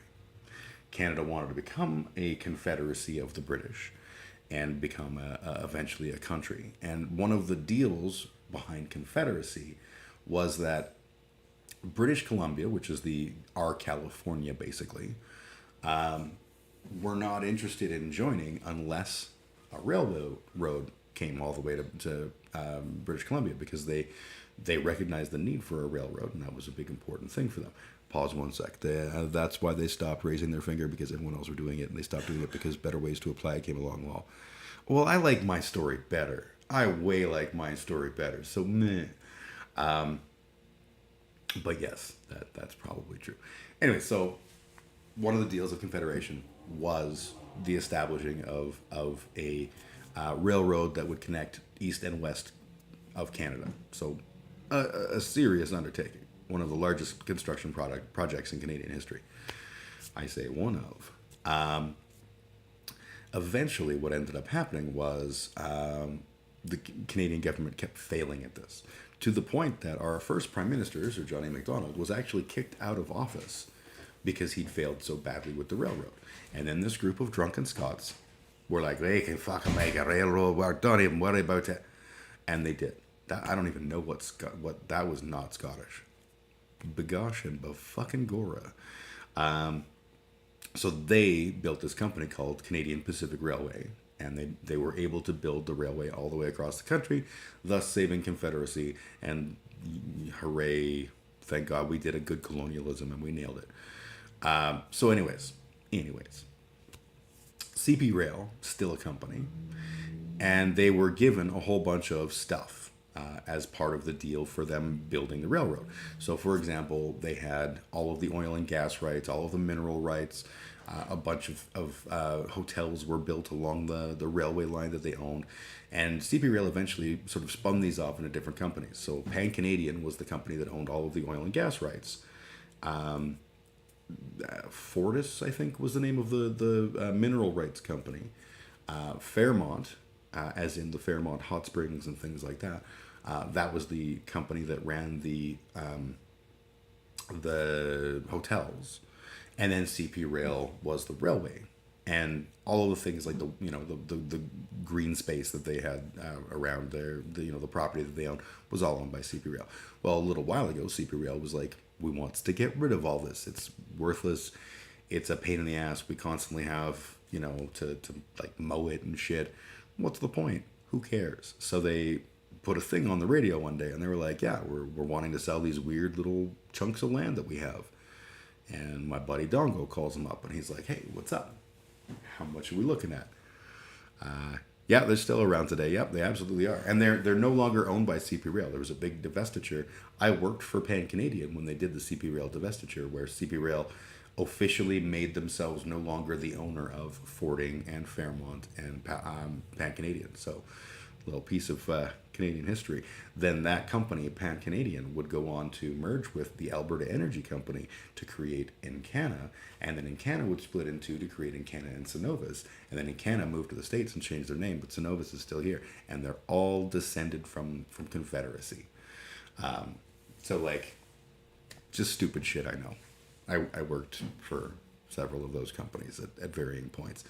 Anyways, so Dongo calls up, hey, what are you selling these things for? And they're like, what do you want to spend? And he's like, $800. They're like, we got 7.5 acres that we will sell you in this shitty small town.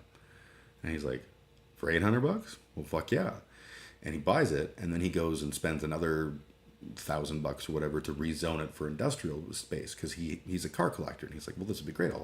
Eventually I'll put a house out there, but in the meantime I'll have like a junkyard that I can use. So the problem is, the people of that shitty little town, they didn't know CP Rail owned that. To them, this was their green space. They'd always had this green space. It's where they walked their dogs when their dogs needed to shit. It was their green space. And then along comes some dude, and he puts up a fence and like starts putting cars in their green space. So they lost their shit. And when they found out that he was completely in the right, like, they did not take well to it. And they have never been good to him. They always try to fuck with him. So one day, he decides he wants to build a trebuchet. Now he's used his space he's made like a black powder cannon. He's done all kinds of shit. But this time it was like, I want to make a trebuchet. So he builds a trebuchet. He's an engineer. He knows how to do this safely and smartly. And he builds a trebuchet. And he's having a great time launching shit all over his property. And it's fucking hilarious. And yay, isn't that awesome? So he goes home, and he gets a phone call a couple days later from the town. And they're like, you can't have a trebuchet. And he's like, why not? I'm like, well, it's illegal to have a trebuchet. And he's like, how is it illegal? And they go, well, it just is. And he's like, that doesn't feel like an answer to my question. Like, am I actually breaking the law or not? And they go, well, we'll call you back. So they hang up. A couple days go by, and they call him up, and they're like, it's illegal. And he goes, okay, well, how? They're like, we just passed a rule that says that in our town, you're not allowed to have siege weapons or medieval siege weapons. No one's allowed to possess medieval siege weapons in our town. And he's like, okay. And he gets off the phone and he calls his lawyer, and his lawyer's like, do you know what the term grandfather clause means? So now my friend is the only person in that town legally allowed to have a trebuchet. I fucking love that story. True story. I've seen it. I have never used it. That's one of the things I'm gonna have to fix. I haven't used the black powder cannon, but I have used his first cannon was he used airbags to launch tennis balls, and man, do they go! I never realized how fucking badass those things were. Like the explosion from an airbag. If you channel that energy, you could do pretty crazy shit. That was smart of him. Yeah, exactly, right? So somehow he wound up being the only guy, and the town genuinely hates him.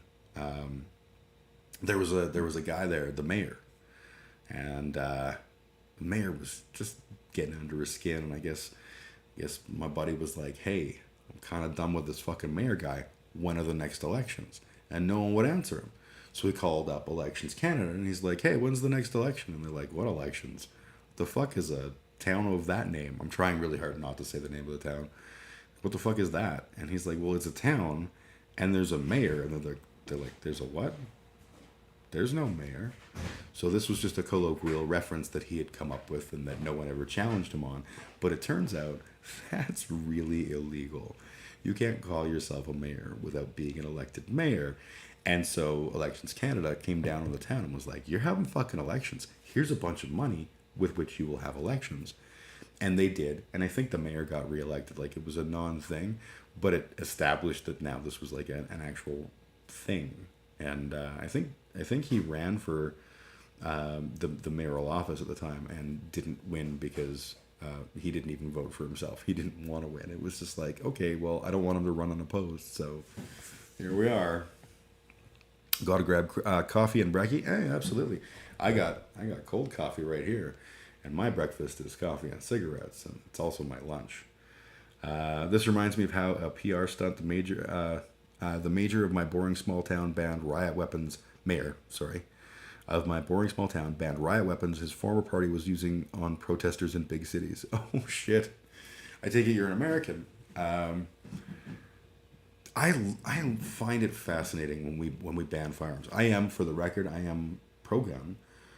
Despite being clearly a lefty. You're in France. Oh, well, bienvenue. Just kidding. That's horrible French. I don't mean any sass. I'm just, bienvenue. But yeah, like the banning of weapons never makes any fucking sense, right? And I remember like this idea came to me when I was a wee small lad, a wee ugly Jim, as it were. I was watching Peter Jennings' report on Stockton, California. They'd had a mass shooting, and they decided to ban the AK-47, which was the gun of choice at the time that all the cool kids would want to, kill each other with. And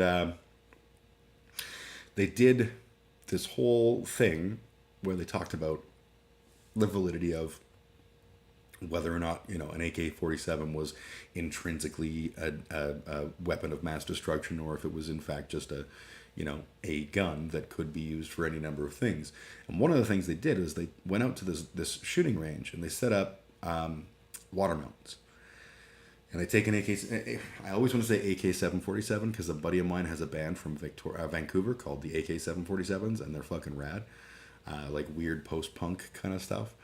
But yeah, they set it up.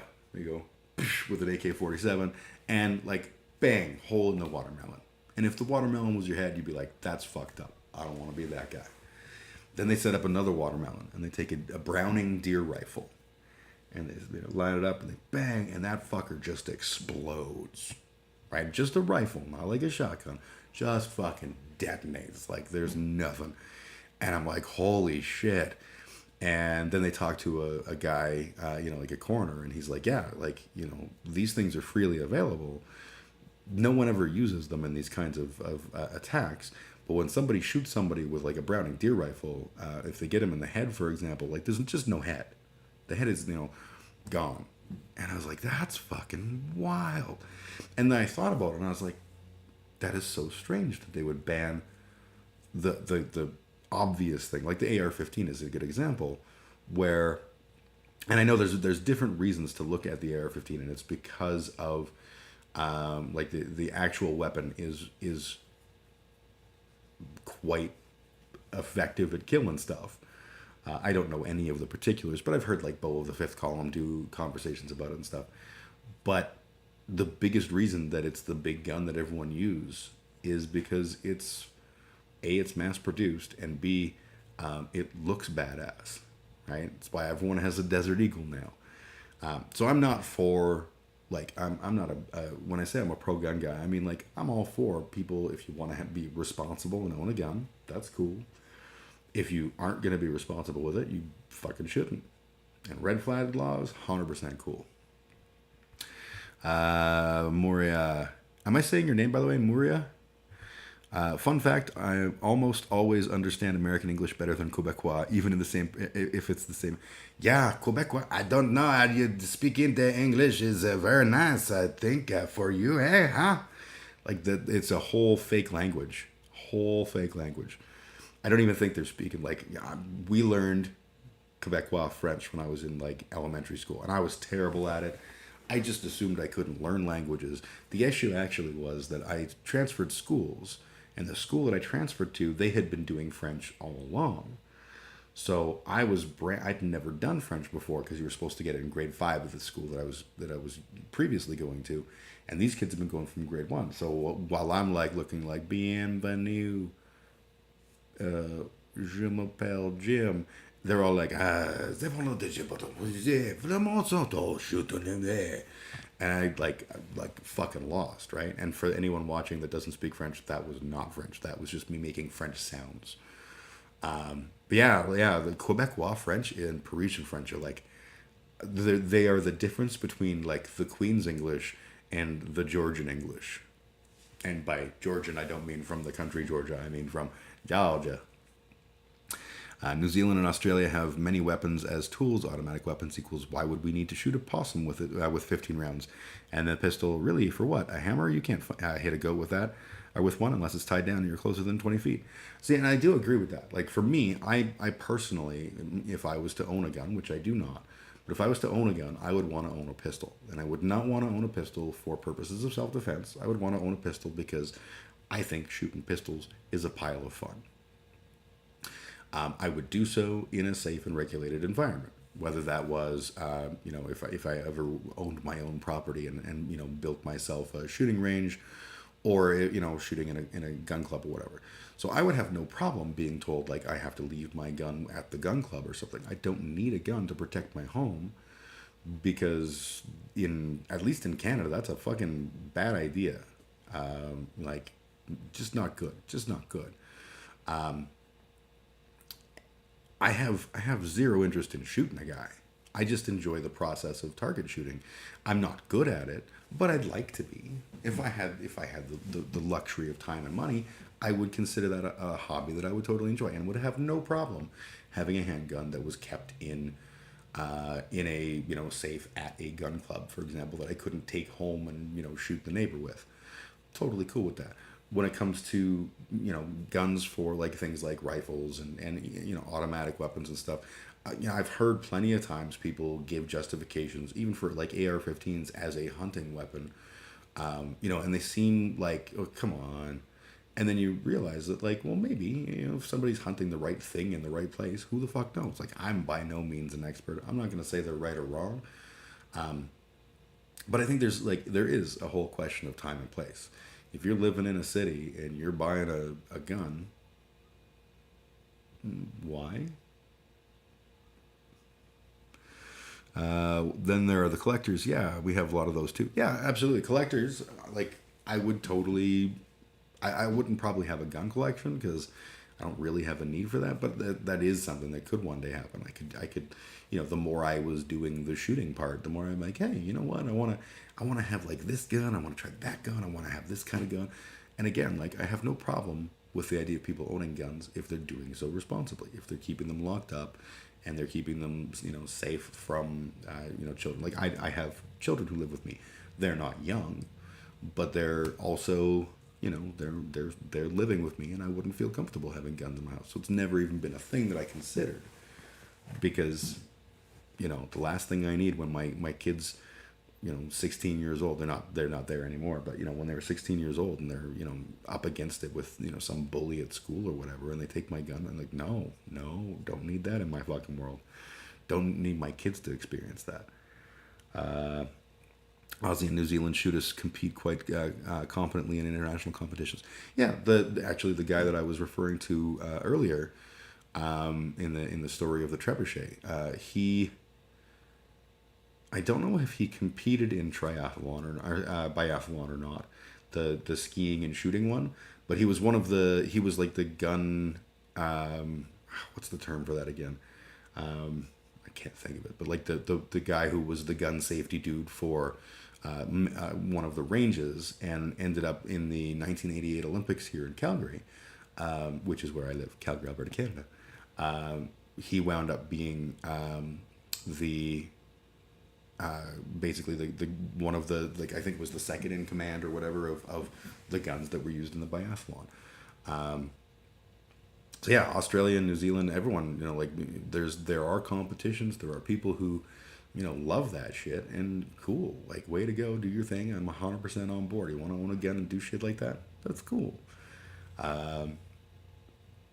It's, to me, the challenge I have with guns is when people consider them as like, I'm going to use this to equalize, I'm going to use this to get my way, I'm going to use, you know, whatever. You know, I was saying earlier, I don't know if either of you that are in the chat right now were on earlier, but like, the Second Amendment in the U.S. enshrines the need for political violence in the U.S. Constitution. And I don't disagree with that. The challenge we have is always knowing if the political violence we're doing is right or wrong, and often it's probably not right. Just ask the Unabomber. But that whole concept of we need to be able to have weapons and organize militias in defiance of a tyrannical king, that is a thing with not wanting, you know, with enshrining political violence. And I'm all right with that. It's my right, and I can use it as I please and how I please. Also, the wording is for the militia to bear arms. It's a well-regulated militia. And to me, I think that's the piece that's clearly bed-shitting is, you know, well-regulated would imply a lot of things that aren't happening right now. Not for the general public. And to me, like, I get the American relationship with guns. I totally get it. And I think that they need to change that, right? Second Amendment or otherwise, here's the thing. Once upon a time, the way people feel about guns is how they felt about cigarettes. Fucking loved their cigarettes. Those sweet little dull cigarettes. Yum, yum, yum. I'm saying this as a smoker. I am a smoker. You can tell by my cool, gravelly voice. But I also know that I'm a fucking idiot. So, once upon a time, they had cigarettes. And everybody loved them, and God saw that it was good, and was all blessed fucking be. And then Reader's Digest is like, maybe there's like cancer and shit. And everyone went, oh shit, cancer, that's bad. And the tobacco industry went, no, what are you talking about? Not these ones, they're smoky. And all of the other, you know, the various machinations that happened throughout the like 40s, 50s, 60s, whatever the timeline was. But what worked for changing, for outlawing cigarettes was not to outlaw cigarettes. Had you outlawed cigarettes, you would have had another prohibition. You would have had people growing or tobacco plants and unlawfully producing cigarettes and selling them on a black market. You don't stop people that way. What worked with cigarettes was changing the public perception. That one snuck up on me. Yeah, I'm a smoker. Who knew? Changing the public perspective of cigarettes, making them less alluring, making them less prominent in film, making them less the thing that all the rich and successful people do. And meanwhile, putting on campaigns to express the fact that, these are bad for you, and to express the fact that, you can quit. It's not impossible to quit, despite how you may feel. Like, all of that kind of shit, but went hand in hand with, hey, we're just going to downplay these. We're going to change our perspective socially. And I feel like that was extremely effective. If we want to change the American relationship with guns, we have to approach it in a similar fashion. We have to stop building up guns as like the be-all and end-all. We have to stop telling kids in media, what works to solve a fight? Gun violence. We have to end all of that shit. Imagine if they had guns in movies, but they were used for target shooting or, hunting, like actual hunting, and not like when the hunter was presented with a need to protect himself, he went with fisticuffs. Put up your dukes, you. Like, how fucking different would that be? And how fucking based would that be?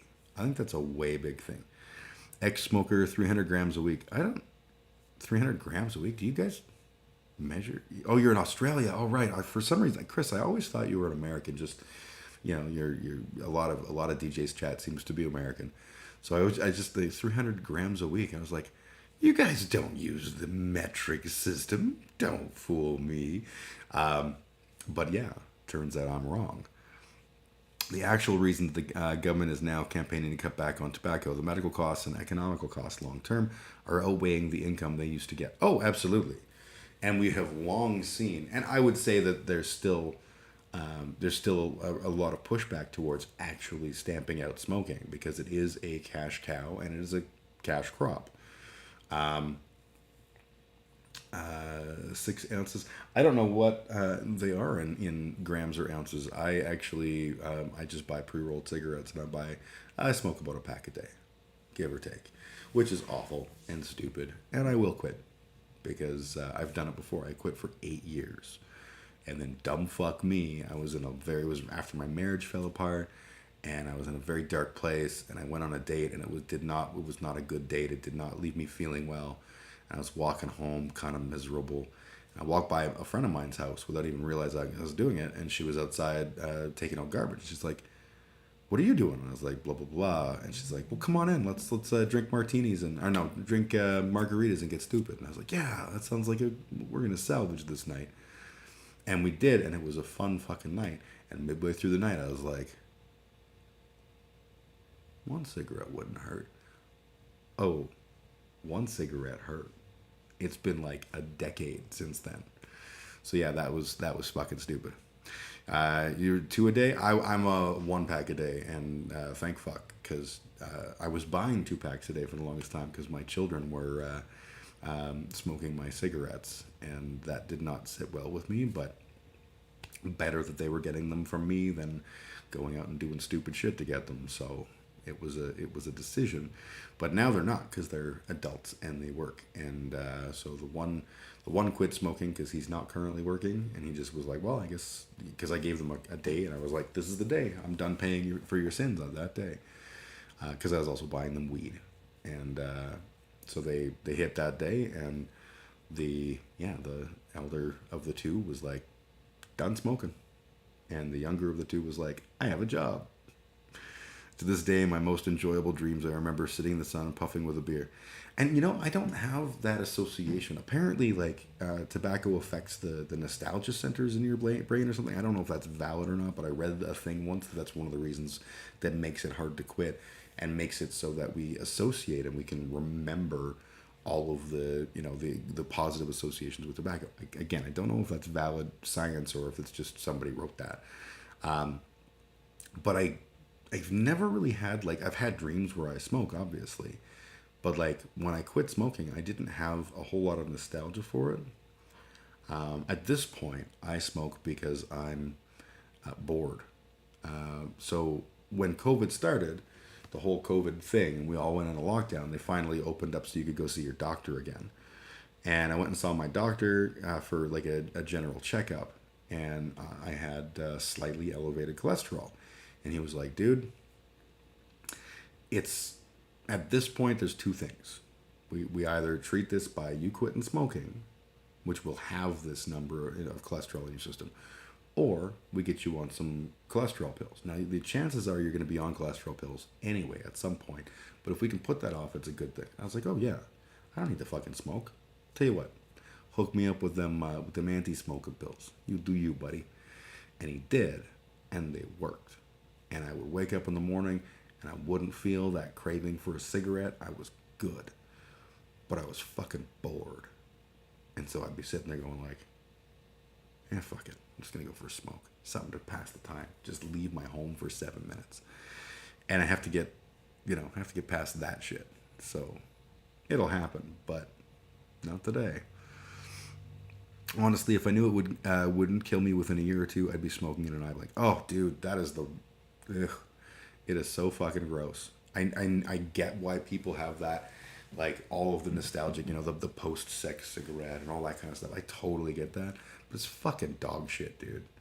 When I have a cigarette, everyone's like, was that a good smoke? No, there is no such thing.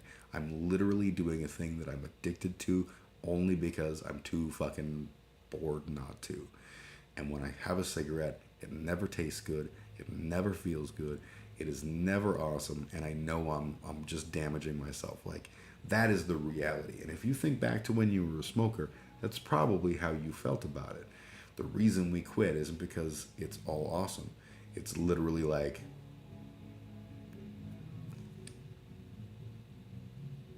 the fuck was that noise? I don't know, probably my children watching TV. Yeah, it's if you think back, it's probably that's how you felt for the longest time, because that's how it really is. It's like joining a cult, right? In the beginning of the cult, they're like, yeah, we're just all about friendship, and we're about caring, and we're about community, and we're about support. God, you're wonderful. Like, we just want to spend time with you. You're so cool. And by the end of it, like, they've bled you dry of every single resource you have, and you're like, this is terrible. And you leave, and then every now and then you're like, I wonder how the cult's doing. It's totally like that. I can quit anytime. A true story. Stay and quit. Oh boy, oh boy, oh boy. Honestly, I will say this much. I can quit anytime. And it's because I've done it. I've successfully quit. And I have no problem saying that. Because to me, I've figured out over the many years that I've been a smoker why I smoke and where the battle is for me. Because I've had many times where I'm like, okay, I'm quitting smoking. Oh my God, I have to have a cigarette this second. Okay. I can totally quit smoking. I choose not to because I'm fucking bored. And I think you do have to have your head in the right spot, and mine is not. But that will come. It will come in the none too distant future. And then I will not smoke, and it will be better for me. Even smokers stared at me with slightly jaw dropped. They said I looked like I was as close to orgasm as they'd seen. Lol, my body really rewarded me for some. Maybe you are the exception. I can definitely tell you, there's like if that's orgasm for me, then that is some shitty fucking sex. And I don't do shitty sex. I only do good stuff, which is bullshit. Everybody has bad times. Anyways, I'm going to take another pause. I'm going to go for a smoke, speaking of which, and I will return. I will play some more of the Muzak with Jagmeet Singh speaking over top, and it will be good. Is there enough of this speech left? Oh yeah, we should be good. Okay, I'm going to do that. Here we go. That's a nation that takes reconciliation seriously. We should talk about reconciliation when I get back.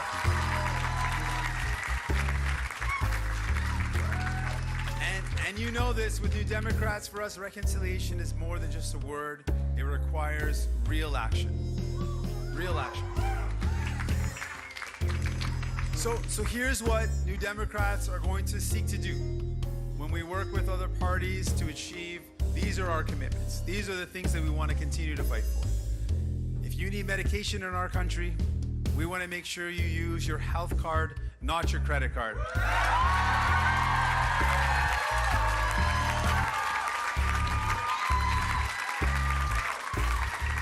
That means a national, publicly delivered, single-payer pharmacare for all.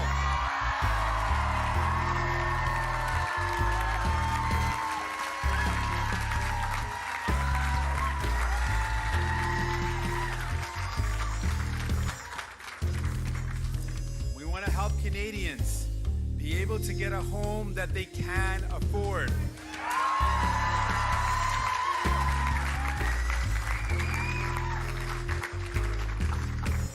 What we mean by making life more affordable is not a tax cut for the richest Canadians, but tackling student debt by waiving all interest on student loans.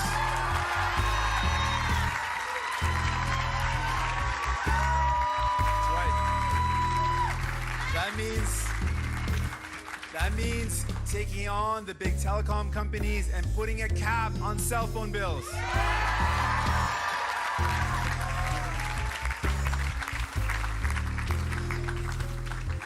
Real and urgent action to fight the climate crisis, which includes ending fossil fuel subsidies and reinvesting in clean, renewable energy. And to make sure, absolutely, we gotta invest in housing. We're gonna do that, we're gonna do that. We're gonna do that. And we're also gonna make sure we're going to do something that no one else is ready to say, but we're proud to say, and we're going to say it again and again because we're going to get it done. We're going to make sure that the super wealthy start paying their fair share.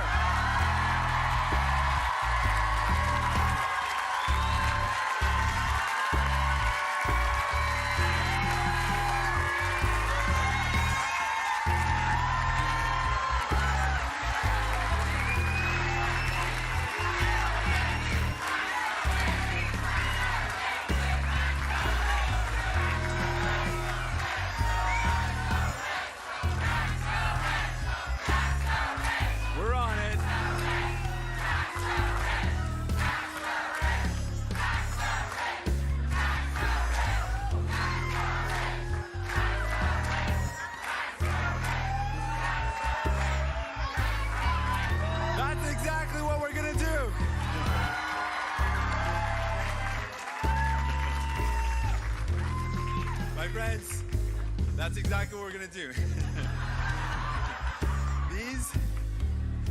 These are the priorities of people. These are the priorities of people that New Democrats will put at the heart of the conversations that we're going to have in the days and weeks to come. And if the other parties work with us, we have an incredible opportunity to make the lives of all Canadians so much better.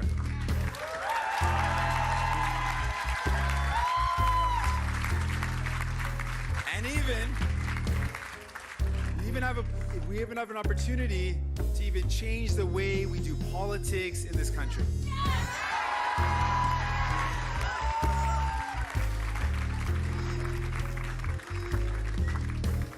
I want to talk to the many Canadians that rejected the call to vote out of fear and thank them for voting for hope.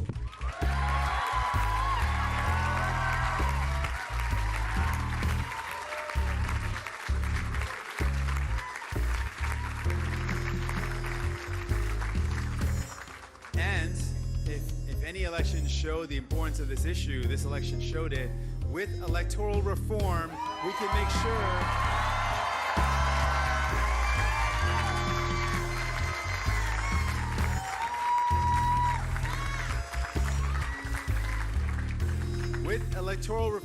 make sure that every election from now on is one where people don't have to vote against something, they can vote for something.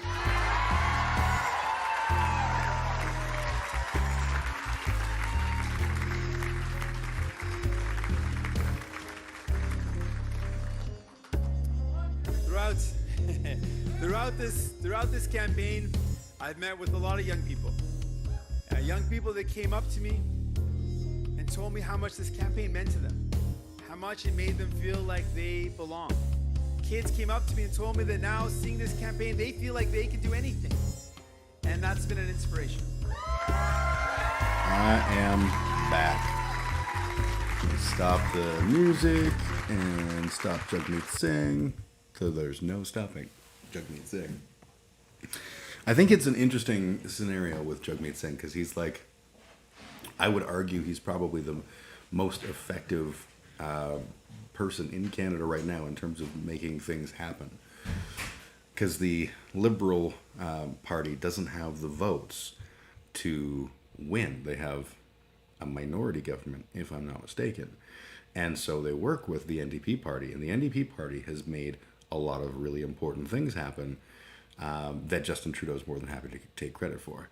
Change the way we do politics in this country. Love the slogan. What does it mean? What is the proposal? And is it better or worse than today's dysfunctional horse crap? Speeches are not policy. Jagmeet is only effective in a minority government situation. He's useless otherwise. I feel like that's probably true. And I feel like right now the best that we can hope for is a minority government. By the way, hello, I am Canadian. Welcome. It's always good to see you, my friend.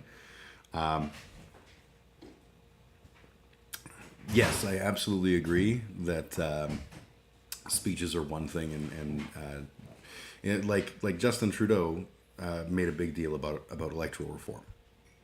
His first run, he was all talking about electoral reform. We're going to have representation by percentage of the popular vote, and that's a really good idea. And it's because you can have a scenario where the party with the most votes doesn't win. That's stupid. And so, he talked about that and then quickly dropped it because that's what he do. He is a giant pile of poop. I would like to see electoral reform in my lifetime, but I'm not counting on that. American electoral reform, I think, is an even bigger issue because their whole system is fucked. And I'm not talking about those voting machines, Dominion, blah, blah, no, nothing like that. I mean the fact that you can just have your elector for a state go, no, we're going to vote a different way. That's fucked up. That's anti-democratic. I'm not a fan of democracy, but given a choice between democracy and what they have, I'll take democracy. Given a choice between, going further down, like if the convoy pricks won here in Canada, that's a bad scenario. That's the not good kind of scenario where you lose your ability to have free and healthy elections, and instead, rather than going with like some kind of a system that is designed to protect people, you just bring in the fascism. I used to think representation by population was a thing too. Unfortunately, only if you're able to govern by consensus and willing to be fringe and single issue proponents push things through. I actually don't honestly have a whole lot of faith in the concept of representation by population or really like any of the systems that we've done. I think the percentage of the vote thing is probably the most effective way to govern, but I don't have any faith in it because at the end of the day, I live currently in a riding within the great province of Alberta that is entirely conservative. So every time there's an election, my vote is essentially garbage. That's not always the case, but like 99% of the time, that is the case. And it's annoying, but it's life. I feel like at least I'm casting my vote and I'm politically engaged and I have conversations with people and I do this shit. That's good. And I think that my voice would be more available if we were doing it in the whole percentage of the population or popular vote kind of thing. But even that, it's still, democracy is always a tyranny of the majority, and the majority suck at picking leaders. That's the situation we're all in. No matter what country we're in, if it's a democracy, we've got a leader who sucks. Rep Pop doesn't. I already looked at that, didn't I? No, I didn't. Rep by Pop doesn't seem to work to those in need. For those who with means seems to get the authoritarian disease, as does laissez-faire capitalism. It's easier to look at issues and problems and evolve. For example, why does the British monarchy get to be exempt from inheritance tax in the Commonwealth too? Yep. Oh, absolutely. I don't understand why the fuck we still have a monarchy. That does not make sense to me. Like, especially yesterday was the National Day of Truth and Reconciliation, which is where we pay lip service to Indigenous issues and then forget about them for the rest of the year.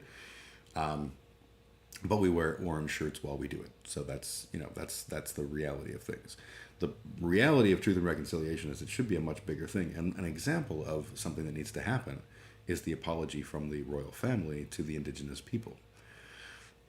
Not waiting a whole long time for that to happen. Overall guideline, doing good for the populace versus doing good to the populace. I do think that sometimes you do have to do good to the populace. And that's perhaps a strange perspective. I do believe that all governments should be benevolent and should be the subject of their people, whether appointed or otherwise, or elected, or whatever. But at the end of the day, the challenge that we have is that we don't do that, right? If you look at American politics, like the net good is not to prevent access to abortion. That is, like, all of the sociology is very clear on the subject. It is a net good to allow access to abortion. But the population are going a whole different direction. And it's not even the population. Like 70% of people support some level of access to abortion.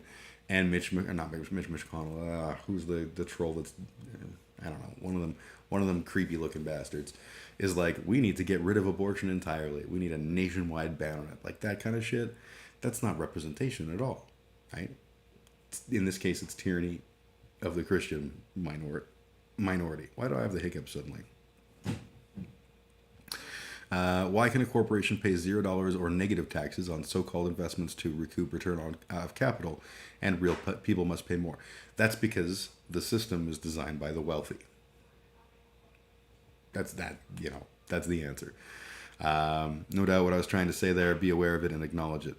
At the federal level, it's competition globally. At the provincial level, it's competing interests in a region. At the local city community level, competing interests, fun times, complex. Yep. And most, especially at the civic level, what I have learned over my many years is that people are fucking stupid about what that even means. It's true at all levels, but like if you're having a civic election and your candidate is talking about sweeping changes, those are not going to happen. Right? The city only has a certain amount of power. The city can't promise that they're going to do pretty much anything aside from directly affect things like property taxes or development rules, or whatever, like the stuff that's within the city's domain. But in elections, they will talk all kinds of shit about, like, it's the same as the kid running for the student council president, or whatever they call it wherever you are, and they're like, when I'm president, there won't be any homework, and all of the teachers will have to come to school dressed like furries, and like you can say whatever the fuck you want to get elected, but none of that shit's gonna happen. I am Canadian. Sponsorship of the ones who waive their tax requirements. Yeah, that's the thing, right? The system feeds on itself in that regard, which is why it's a failure, because we have competing interests. We have the need to do good and the need to pay for the doing of good. But the people who can pay for the doing of good don't wanna, and they're the ones that prop up the people that are in the position to choose the good to do. So we wind up with big military and no universal health care, and like, for example, in the U.S. Or if you look at Canada, you wind up with people eroding the public health care system so that they can eventually justify privatizing it. It's in your best interest to XYZ. Some will see it as doing it for you, and some will see it as doing it to you. A specific situation makes sense, but at the systemic level, the con artist level, most can't see how it actually works, including the powerful. Unless the powerful are heads of religion, corporations, and private money. They know it. It's us and our government who seem not to. Yeah, thank goodness we're ready to be governed by big business, because they know shit that we don't. It all seems to fall down regardless of system when the accountability and transparency are involved. Wouldn't want that. Then there are stupid people. I don't want them making decisions for me. I'm stupidest. I don't want them making decisions for me. It's true. And I would love to live in a world where we didn't have to have stupid people making the rules. But we do. And I don't know if there's any system that evades that, right? I mean, whether, a dictator, if they're stupid, you're fucked. If the dictator takes over and is benevolent and wonderful and kindly and then dies and the next guy in line is Stalin, then you're fucked. In a case of a democracy, Marjorie Taylor Greene, Lauren Boebert, Justin Trudeau. I don't know what the solution is. I don't think there is a solution. I just think that it's a shitty world. It's a shitty world, and we get stuck with making the best out of a bad situation. Silk purse Sam's ear, sow's ear. For example, if you go to church, you don't make decisions for me. If you support the Canadian Taxpayers Association, I don't want you to making decisions for me. Blah, ha, ha, ha, ha. Damn it, Jim, you're a socialist, not a doctor. Yes, I am a socialist, and I am not a doctor. Although one could say that I'm a doctor of cool. Except that would be totally not true. Doctor of cool. I have my PhD in lukewarm. Yeah, please don't. You're not wrong. You're not wrong. That was genuinely awful. What else was I going to talk about today? We should probably have a quick chat about reconciliation. It was kind of a bummer for me this year. Last year, my company had a guest speaker for right before Truth and Reconciliation Day, and that guest speaker was phenomenal. Like, genuinely interesting. It was an Indigenous man who was a leader of industry and really, really like active in the Truth and Reconciliation movement. Very awesome. This year we had a speaker, and I'm assuming that they were similarly credentialed, but the presentation was really uninteresting. They didn't really say much of anything. They didn't talk about their own experiences. It was just like, yeah, we have to reconcile. And I even, people keep asking questions in these things because it's all teams. You're on a Teams meeting. So there's the ask a question function, and people are like, what is the greatest thing that's ever happened in colonialism and all this shit? And so I put a comment in, and I was like, so this isn't a question, but for those people that want to know how to start doing the things, my suggestion to you would be read the Truth and Reconciliation Commission's report. Do so with an open mind. Read your treaty, right? I live on Treaty 6. I've read Treaty 7, sorry. I've read Treaty 7. We read it online together. And I think knowing what it says is kind of an important deal. Understand the lay of the land and understand why you've come to this place in history where we have disparate economic situations. We have problematic systemic issues that lead to Indigenous people being fucked over a lot more, that lead to serious problems like social ills, right? Understand these things. That's the first step. And they didn't put it in the thing. They were just like, no, cool. What is the most important thing about colonialism? If you're familiar with Shadowrun RPG system, I see corporate groups becoming more and more every year. Nations, etc., will become a thing of the past. I do agree. I'm actually not familiar with Shadowrun, but it's a common trope in anime and in other things. Again, I'm not a big anime guy, but sci-fi things where like the Nakohiro Corporation is my god and master kind of. I totally get the reference, and yeah, no, I 100%. And it's weird because it used to be that way here in Canada. If you worked for the Hudson's Bay Company and you met someone who worked for the other big department store thing, you probably were going to come to fist fights, possibly murder, because that was a thing that made a lot of sense at the time. Just plugging in my phone because it's going to die, and I don't want that on my conscience. Okay, plugged in. Everything's good. It's charging. But yeah, I totally agree that whole concept of like the corporation is the king and god kind of stuff. C Fox had a really good program all day yesterday. Indigenous artists, 60 Scoop people, leaders, Indigenous people, all types spoke about themselves in between every song. There were hundreds of stories. Brilliant, chilling, uplifting, maddening, frightening. Yeah, man. I'll tell you, like, those stories can just get into you. Like the guy that gave the presentation a couple of years ago that I was talking about, his story was very much an uplifting story, but it doesn't start that way because I think that's the sort of the truth facing Indigenous people in Canada and the United States is you start off fucked, and can you get yourself out of fucked in time. So yeah, no, there's some fucking stories to be heard. I just lost an Indigenous buddy of mine actually, which was we found out the night when I got to the show that I was playing. We found out that my buddy Jared had died, and that sucked. Jared was good shit. He was a problematic soul. He had some demons, but he will be missed. Anyways, Canada was built on the back of genocide. We're still living the dream. We're still doing the genocide. We just don't talk about it as much. We're doing it through social services instead of residential schools or actively shooting people. We've been having a renaissance of the Maori growing steadily since the mid 80s. It's been gathering steam in the last decade. The lashback from the majority is growing now, size. I think that's also kind of true of what we're seeing here in Canada. Indigenous people have been finding a voice and have been able to put themselves forward in the conversation a lot more. And yeah, a few years back, remember them Freedom Convoy people? Before they were the Freedom Convoy, they were United We Roll, and they were all about squashing Indigenous rights. Because it's not fascism, I promise.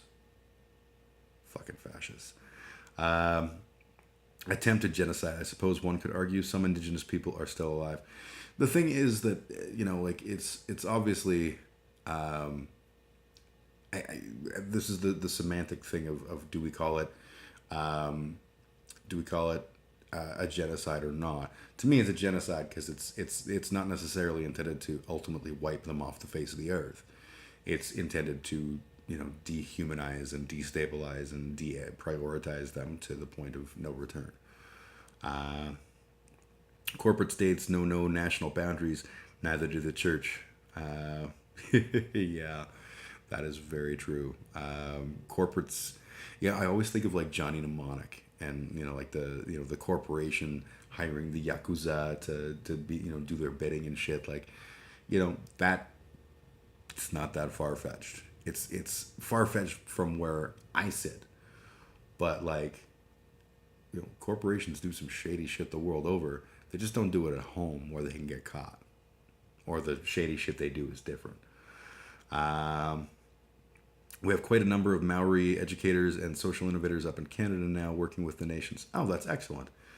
Yeah, the Maori are interestingly, both have really interesting tattoo histories that I think are very badass. But yeah, the very, very similar scenarios, right? You have the Indigenous people who were essentially displaced and robbed of space by the British, coming in and colonialization. And now they're finding a voice, and now they're finally being heard a bit, and there is the pushback, because if you have only ever experienced privilege, inconvenience, and equality feel like punishment. The one that got to me, and I have no idea why it was the one about the Indigenous man who went to emergency and they ignored him for 14 hours. He died waiting to be seen. Fuck me.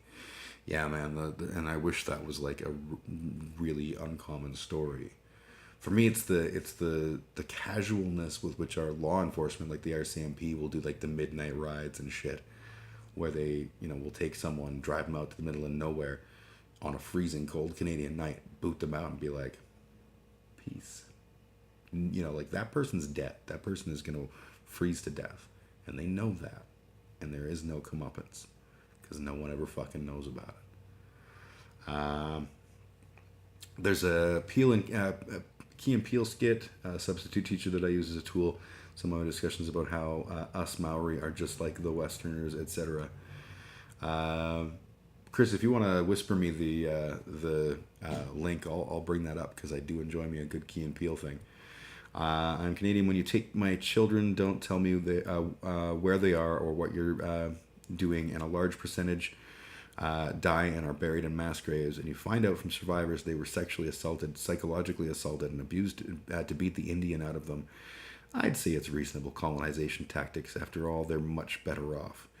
Yeah, man, that's the perspective that, you know, that was the white man's burden. We have this, you know, we owe it to the poor savages to raise them up and teach them about the world and give them Christianity and goodness. Because right now they're just living in mud huts. Like, that was the whole fucking basis of this colonial bullshit. It was disgusting. Oh yeah, the Moko last year, a national news presenter appeared with a kawaii Chinmoko tattoo. The uproar was intense and very real. May I post a pic of her? Yeah, absolutely. Chris, I'm not sure. You know what, Chris? I'm just going to make you a mod real quick, and then I think all of the rules will no longer apply to you. Give me 1 second. I think I can do that. If I push that button. I think you're now a mod, Chris. Yeah, I've added you as a moderator. Okay, so here's a link to the image. So this is a person with the chin tattoo. We had chin tattoos among our indigenous as well, but I believe they are quite different for meaning. But I don't know what those meanings are. I mean, it would have to be quite different for their meaning because they're different countries. I got a Imgur page cannot be found when I clicked on that. Can you maybe send it to me on Discord, and I'll pop it open. Since we're pals on Discord, me and oh no, we're not on pals on Discord. Oh Chris. So indigenous, a woman and a culture face tattoo. The uproar must have been ridiculous to her and all the Maori. Yeah, absolutely. Can you imagine, like, in the year of our Lord 2022, being like, oh my goodness, a tattoo. What would Jesus say? Like, that just, no. That's fucking stupid.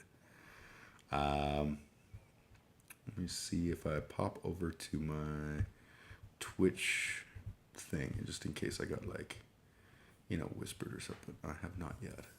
All right, where are we at here?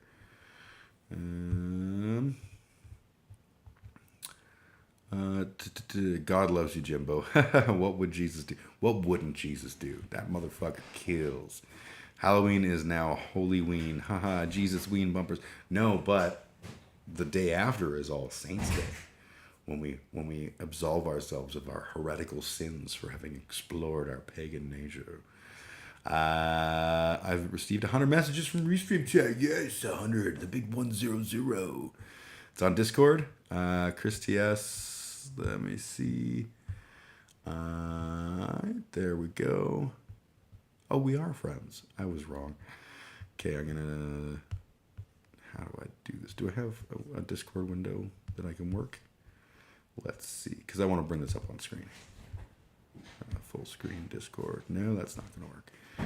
Okay, I have a thing called random window, and my random window, we're gonna go to there, and I'm going to quickly alter the shape and size so that it's not showing all of our private conversations and shit. I won't bother doing like a great job of cutting it down or anything, but this way we can get to see it. All right, so there's like an awkward border around it, but that's okay. I don't care. Okay, fading over. We will not be watching any TV3 programs after seeing mocked news presenter. Disgusted. Really disgusted? Like, that's the horse you want to fucking die on, this is a beautiful woman embracing her traditional heritage. The fuck. The actual fuck. The balls on people, you know? Like, what the fuck was wrong with that? There's nothing wrong with that. Something unprofessional about it. You know, my tattoos look like shit because I haven't had new ones in a long time and they're all old and shit. But, like, it turns out, they don't stop me from doing a good job of work. They don't make me less of a person. All the tattoo anger shit comes from the Jesus people being all uppity about the idea of, like, don't put upon your flesh the images of the dead, which, you know, I got those. I got skulls right there. That's not an image of the dead. That's simply a heritage thing. Fuck that. Okay, Jason, not Jesus. That came out. That came about to depaganize the Celts. Yeah. Got to depaganize those bastard Celts. Or the Druids, who we can have St. Patrick's Day for, which is literally just an excuse to, you know, murder Druids and shit. But shh, don't tell. Yeah, Halloween, that is, sorry. All Hallows Eve, a holy day for All Saints, fucking Baptist idiots. My bias may be showing. I live in a glass house, and I throw rocks. My ignorance knows no boundaries. That is her, and I'll be saying this wrong, I apologize. Wanao history right there. Father and mother's lines. Sedition on a white Anglo-Saxon cisgender Protestant male seems okay, though. Yeah, it doesn't raise any eyebrows nowadays. Ever since January 6th. Thanks, guys. Yule celebrations were incorporated into Christmas, etc. Yeah, the whole thing was, in, like, you know, I think originally they were celebrating Christ's birth in, like, August or some shit. But there was a hole in the calendar when all the pagans had their fun festivals, like their Tree of Light. And the Christians were like, I can appropriate that culture. And it's always been good to appropriate cultures. Easter was set up to compete with Esther, ancient fertility goddess, etc. Yep, that's why we have the Easter bunny, the symbol of fertility, and why it's pumping out eggs, even though rabbits don't lay eggs. It's like, you know, yeah, of course, you do your little funny little fertility rites. That's cool. We're going to have a little church service. Why don't you come to the church service and then we'll do the fun Easter shit. And they just, you know, appropriate the culture along the way. Sun God Ra, Xmas. Yes. Okay, who's mad? Switch, tell us about your recent anti-vaxxer encounter. I did. I already told that story. I was at Vern's, and this person was sitting at the other end, you know, down the bar from me, and we're having a conversation, me and the bar owner. That's okay. I'm retelling it because, you know, I can. So the bar owner was like, hey, you just missed these two people that were in. I was like, oh, I haven't seen them in a long time. I don't think that the one guy wants to see me, though, because he was doing this thing where he was sending me messages on Facebook, and it would be like, you know, you have to answer why this isn't bullshit, and it'd be like some link to some hysterical anti-vax propaganda site. And then in the beginning, I would like, well, here's the problem with your source, and let me explain to you how to find a proper source. And here's some of the things that they were saying that I consider to be abjectly wrong, and here's some citations to prove that. And then it was clear that he wouldn't read it. He'd be like, what about this one? He's not reading any of this shit. So I just stopped answering, and he kept sending me these things, and, like, you know, they were always angry. So I just, like, unfriended him. Oh, hey, there's the link for the Key and Peele thing. Okay, we'll watch that in a sec. So the dude, I unfriended him, and then, like, 6 months, I didn't block him, I didn't anything. I just unfriended him so that he would stop commenting on my stuff whenever I posted things. So, like, a couple months go by, and he sees that we're not friends because he was probably in the middle of writing or sending me, like, you have to justify this because Fauci eats babies, and so he sent me a message, and it was like, you know, how dare you throw away our incredible friendship? You unfriended me, you monster. And I was like, dude, shut the fuck up. So anyways, I mentioned when he used to send me, like, anti-vax stuff, and this woman's like, well, I'm anti-vax, and I was like, well, that's fine, I don't care, I'm having a conversation over here. And she's like, you have to be nice to people. And I was like, what makes you think I was not being nice to people? You are building me into a monster that I was not. So, like, thank you very much. And she's like, let me tell you, my kids are not vaccinated. I'm kind to them. And I'm like, cool, that's great. Anyway, so, my kids have been sick with flu 3 times since they got the jab.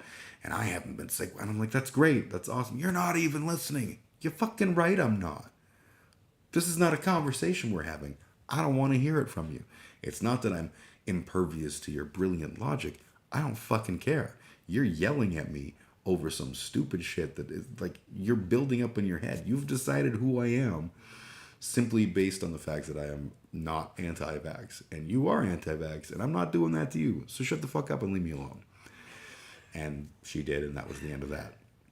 She kept trying, though. Like, the bar owner made some comment about Trump, and she's like, I love Trump. And he just sort of looked at her like, pfft. And we just wouldn't engage. It was awesome. I trolled a very judgmental person when I pointed out Thor, Woden, Odin, etc. are celebrated, honored every week. Yes, Thor's Day. I just realized you could share that here. It's funny, although when I tell people they are the substitute teacher, they cringe or totally go on the warpath. You can be anti-vax, you can be loving Jesus. I don't have to listen, and you don't have to acknowledge, and I don't have to acknowledge you. Go fuck yourself. Yes, Christo-fascist, anti-vax, dumb fuckery. I'm so tired of the Christo-fascist shit. That's so, and it's like time to stop. I was complaining about that shit back in my blogging days under the meddling kids banner. Something about causation and correlation. Yeah, those are graded. Also, Canadians loving Trump. Oh, my interesting specimens. Oh, you have no idea. Our whole fucking convoy of freedom fanatics, which was really just a fascist movement, they were flying the Trump 2020 flags. Like, they're just full on. The QAnon is deep in Canada in the conservative movement, and it's frightening. And I legitimately don't know if they realize that we're Canadians anymore. That gives my head a shake. What was the ever-loving fuck is that all about? Totally. All right, so we're going to do some Key and Peele. We're going to watch this real quick. This one I'm not going to do in the same window. I'm going to do in my usual big browser screen thing because it's way better. And then I think we're gonna do our weekly humiliations because I haven't. You know, we're far into the second hour here. How can you be loving Trump as a Canadian, for fuck's sake? Yeah, like, how is that a thing? He's not a particularly good person. He's not a particularly good or interesting leader. And he's not ours. Oh, wrong window. Where am I here? So, like, maybe we could stop that. Okay. I'm going to paste that. I'm going to pause it. There we go. I guarantee you I'm going to get dinged for, watching this on stream, but that's okay. I don't care. I don't fuck a give. All right, here we go. So this is the substitute teacher from Key and Peele. I think I know which one this is. I'm y'all substitute teacher, Mr. Garvey. I taught school for 20 years in the inner city, so don't even think about messing with me. Y'all feel me? Okay, let's take a roll here. Yes, I do know this. This is awesome. Jay Quellen. Where's Jay Quellen at? No Jay Quellen here? Yeah. Do you mean Jacqueline? Okay, so that's how it's gonna be. Y'all wanna play. Okay, then. I've got my eye on you, Jay Quellen. Balake. Where is Balake at? There's no Balake here today. Yes, sir. My name's Blake. Are you out of your goddamn mind? Blake? What? Do you want to go to war, Balake? No. Because we could go to war. No. I'm for real. I'm for real. So you better check yourself. This is how the indigenous people get treated about their culture and language. Yeah, D-nice. 100%. Is there a D-nice? In Canada, Indigenous people largely have names that were sort of translated into English. So, last names like, Crow Chief or Sitting Eagle or things like that. I have a buddy from high school who I always knew as Tony, and he changed his name on Facebook, and it is in Blackfoot, which he's a Blackfoot Indigenous person, whatever the appropriate term is. I don't fucking know half the time, but he's Blackfoot, and I messaged him privately, and I was like, hey, like, how do you want me to address you? Because I'm more than happy to to learn how to say that if that's what you want. And he was like, actually, that name is essentially my ceremonial name, and it's the name that I would use in powwows. It's the name that I would use, in certain circumstances. But when dealing with you, I would use my other name. You call me Tony, and I was like, oh, okay, cool, thanks. And we're shit at getting their pronunciation right. So this is not at all untrue. I guarantee you, I have been that guy looking at a piece of paper going, Shaganapai, and just failing miserably. Anyways, continuing. If one of y'all says some silly ass name, this whole class is gonna feel my wrath. Now, D nice. Do you mean Denise? Son of a bitch! You say your name right now. Denise? Say it right. Denise. Correctly. Denise. Right. Denise. Right. D-nice. That's better. Thank you. Now, Aaron, where are you? Where is Aaron right now? No Aaron, huh? Well, you better be sick, dead, or mute, Aaron. Here. Oh, man. Why didn't you answer me the first time I said it, huh? Huh? I'm just asking, I said it like 4 times, so why didn't you say it the first time I said Aaron? Because it's pronounced Aaron? Son of a bitch! You done messed up, Aaron! Now take your ass on down to Oshag Hennessy's office right now and tell him exactly what you did. Yeah, I so feel for these guys too. Oshag Hennessy! Principal O'Shaughnessy? Get out of my goddamn classroom before I break my foot off in your ass! Insubordinate and churlish. Okay, that is awesome. Timothy. Present. Thank you. Oh, I full screen instead of pausing. That was fantastic. Thank you, Chris. Why won't you pause? There we go. Okay, I'll switch it off there. All right, what did I miss? I have a story. Shortly after BC mask mandate dropped, I got into an elevator at our condo with my mask on. The woman next to me looked at me and said, "You know you don't have to wear that anymore, don't you?" And I answered, "Yes, I choose to wear it. Is that fair?" To which she responds, "I started paying $5.99 a month for Fox Nation. You should try it. It'll really open your eyes." To which I responded by thanking her for that thought and stepped off the elevator. I was gobsmacked. Yeah, man. That is the thing that is probably the most fucked about the whole thing is, like, they think that they're right. They think that they're open-minded. They think that, like, you can just say shit like 9/11 was an inside job, and that's why Princess Diana faked her own death so she could marry Bobby Kennedy Jr. Like, what? What, the green fuck of Hades? Jesus. She looked like grandma. She looked okay. What the fuck? Yeah, that's the thing. The nutterbutters that are out there look like us. I've been watching this guy, The Telltale Atheist on YouTube, and he does phenomenal stuff. Really enjoy it. And he looks at a lot of the Southern evangelists, especially like these days, the people who are deifying Trump to the point of calling him like the Son of Man. Not the Son of God, the Son of Man. They're two different messiahs. And, these people, they don't look Fruity Loopy. They just are. And that's the off-putting part of it. I still feel for these guys. Yeah, absolutely. They think it's okay to tell you this shit in public too. Fuck me. The most frustrating thing, they insist we do what they want to. Go back under your rock, fascist. Yeah, like, fascism never went away, but we beat it up pretty good. And I don't mean World War II, although we did then. But, you know, I'm an old school punk rocker. We beat up some skinheads. And that needs to be in fashion again. Because it makes them quiet. And it stops them from being ballsy enough to take over movements and shit. That's the thing. All right, it's time for some humiliations. If you're new to the stream, this is something I do every week. I do my weekly humiliations. And it's fun for me, probably not for you. Because we started talking about abortion, we're going to start with a song about abortion. And let me switch over.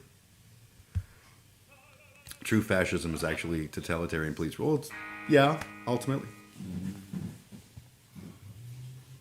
I'm on my time with everyone.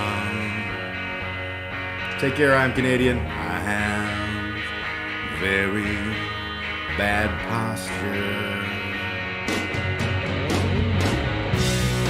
Sit and drink penny royalty. Still the life that's inside of me.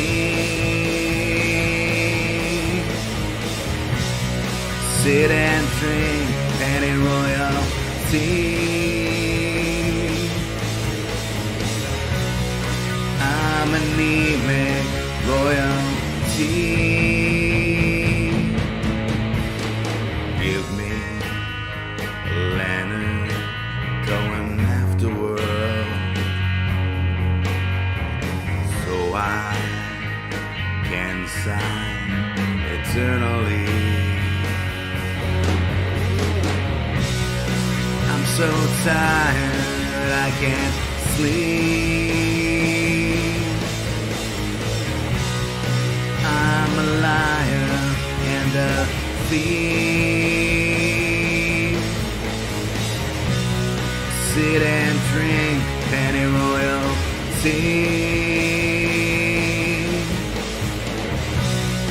I'm anemic royalty. And if you don't know, penny royalty is a home abortion tincture of days gone by. Not unlike the one we read about in Numbers, where God will pull the baby out of your tummy. But only if you've been unfaithful to your man.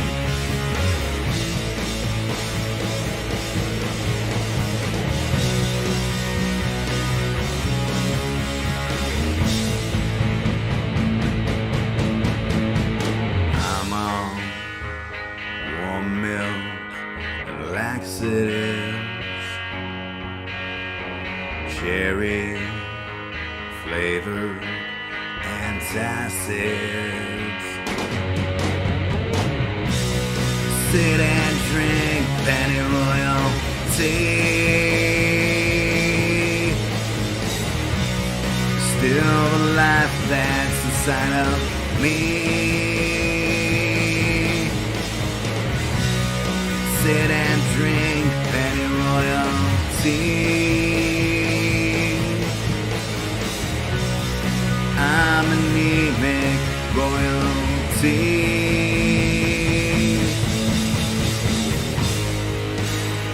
Familiar with it? Moon medicine. Yeah, absolutely. That's such a good song. Alright, I'm going to try this next one. I don't know if I will nail this or not. But this is the band that I like. My band kind of follows, not like we don't sound like them, but I like them a bunch, so we'll see if I can do it. This is a band called Carnival. The song is All I Know, and we'll see. Oh, yeah, Chris, you might actually know of Carnival. They're, I believe, Australian band. Influenced by, yes. There's like a long intro here, so... This is my... Oh, fuck. this is proof of my coming of. This is the wrong key for me. Truth in captivity. And this is losing a theology. I'm a soul taker.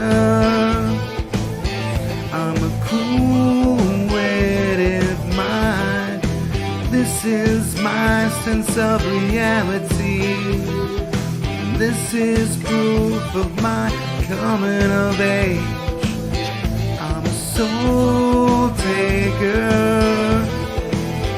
I'm a cool-witted mind. Are you with me? Are you of like mind? Are you with me? Yes, Chris, I know, but I would assume you guys get some of the same media. Like mine. I know that New Zealand and Australia are not the same, and they're not happy when you tell them they're the same as a Canadian. Waking, falling free of gravity. We just severed these umbilical wires. This is more than just affinity. We're moving further through an endless desire. I'm a soul taker. I'm a cool-witted mind.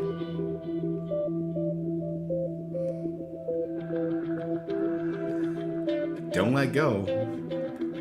I don't know where that comes in. I imagine it's like, don't let go. Some cool singy thing. But it's not. There's nothing up there. Oh, and you're familiar with them. So I was right.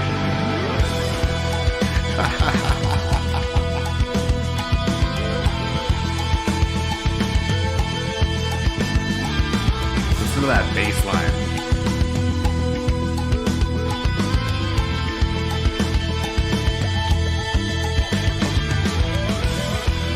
Oh shit, I missed another line there. Let's go higher.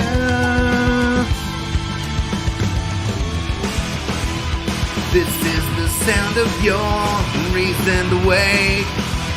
Have you forgotten now? Can we relate? Backwards, it makes no sense. Ah, fuck. It's real that we can't pretend. I don't remember the tune. It's backwards, it makes no sense. Try to let you just pretend.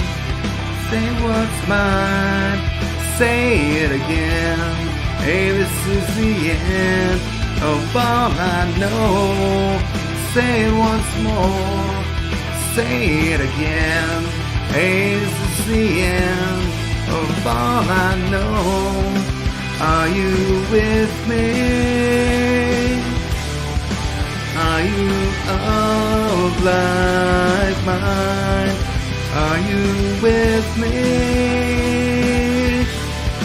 Are you of like mine? Say what's mine, say it again. Hey, is this the end of all I know? Say it once more, say it again. Hey, is this the end of all I know?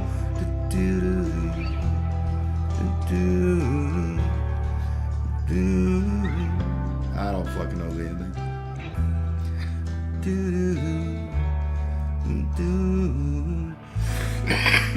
That wasn't awful. Not awful at all. Chris. Yeah, I'm familiar with them. We're not the same country though. There's a little country and western for you. Jello Biafra and Mojo Nixon singing "Are You Drinking With Me, Jesus?" Ever hear Midnight Oil? I love Midnight Oil. I'll do some Midnight Oil next. Well, I saw you sitting there.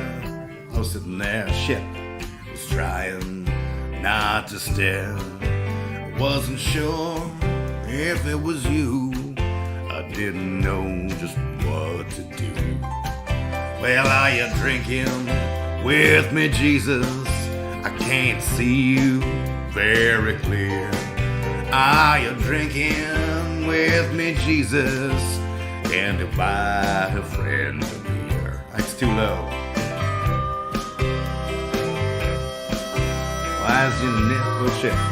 As you nestle on your bar stool, I felt your warmness within. I looked down at my pants and that wasn't warmness. I wet myself again. Well, are you drinking with me, Jesus? I can't see you very clear. Are you drinking with me, Jesus?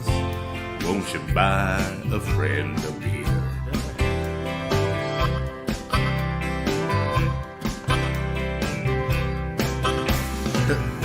Does your head pound you, Jesus, as hungover you do rise? How does paradise look, Jesus, through holy bloodshot eyes? Should we take a cab home, Jesus? Man, we can hover from here. I know you can walk on the water, but can you walk on this much beer? Let me ask you, are you drinking with me, Jesus? I can't see you very clear. Are you drinking with me, Jesus? Won't you buy a friend a beer? Are you drinking with me, Jesus? I can't see you very clear. Are you drinking with me, Jesus? Won't you buy a friend a beer? Okay. It's just gonna do this for a while, so let's do a little looking for Midnight Oil karaoke. For some reason I have caps lock on. Alright, so we have Beds Are Burning, Blue Sky Mine, which is a gorgeous fucking song. I've done both of those before. Is there other... The Dead Heart. Do I know The Dead Heart well enough to sing it? I am the dead heart. Probably not. And...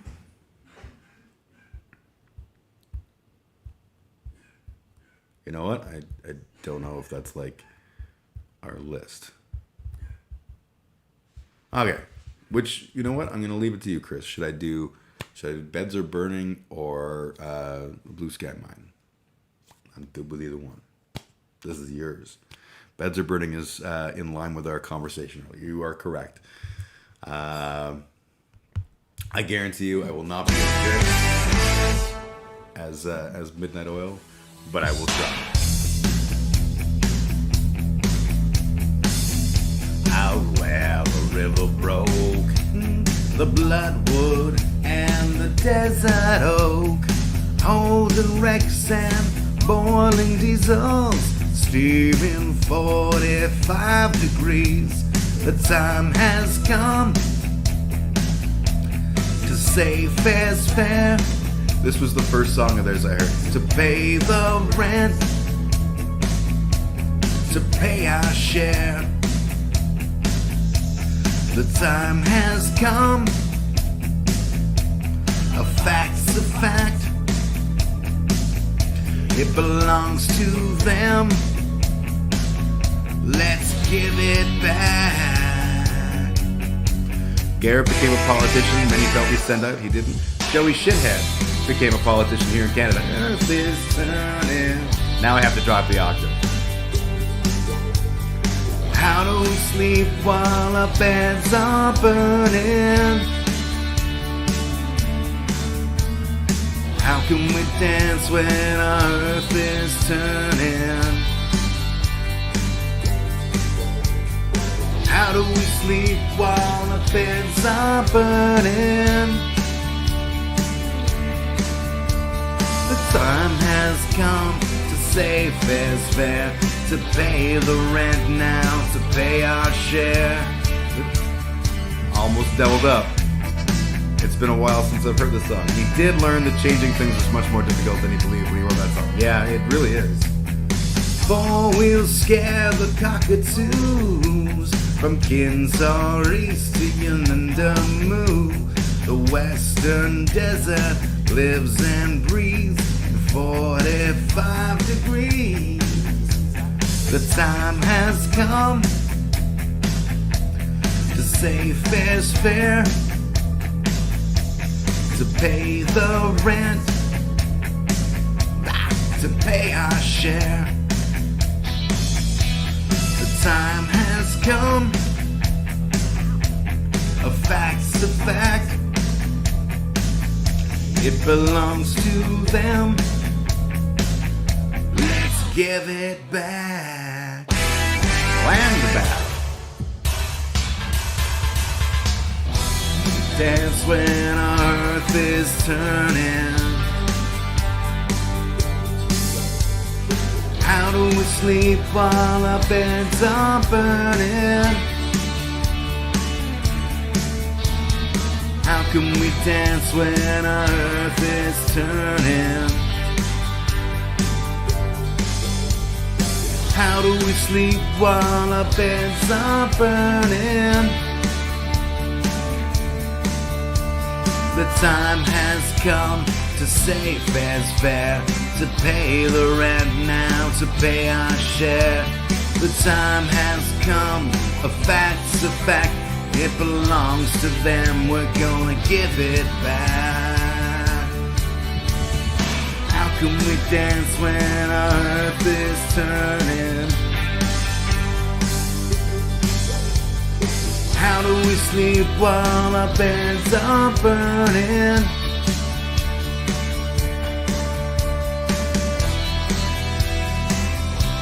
That is such a good song. Just a good band.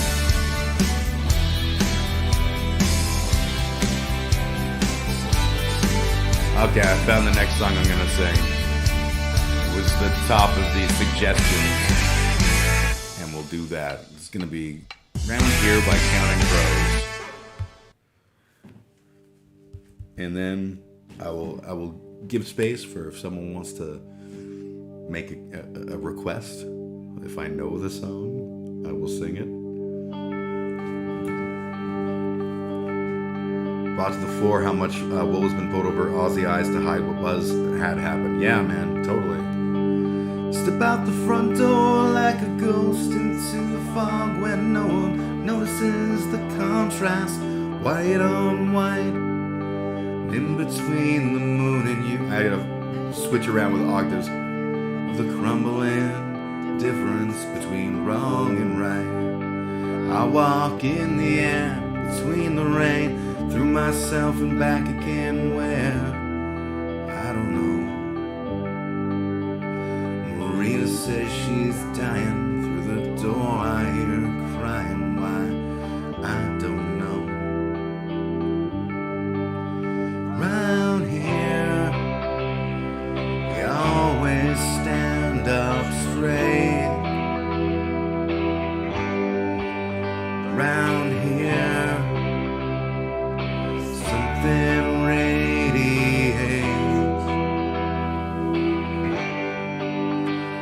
Maria came from Nashville with a suitcase in her hand. She said she'd like to meet a boy who looks like Elvis. And she walks along the edge of where the ocean meets the land, just like she's walking on a wire in a circus. Parks her car outside of my house and takes her clothes off. Says she's close to understanding Jesus, and she knows she's more than just a little misunderstood. She has trouble acting normal when she's nervous. Round here, carving out our names. Round here, we all look the same.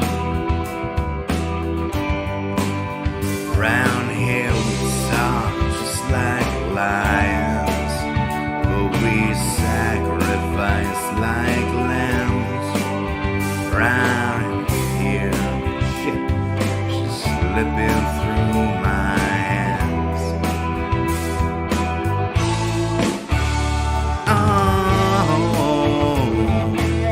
been sheltered, better run like the wind out of the lightning dream.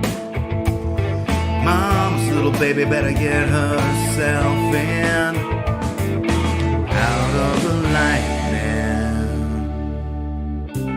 She says it's only in my head.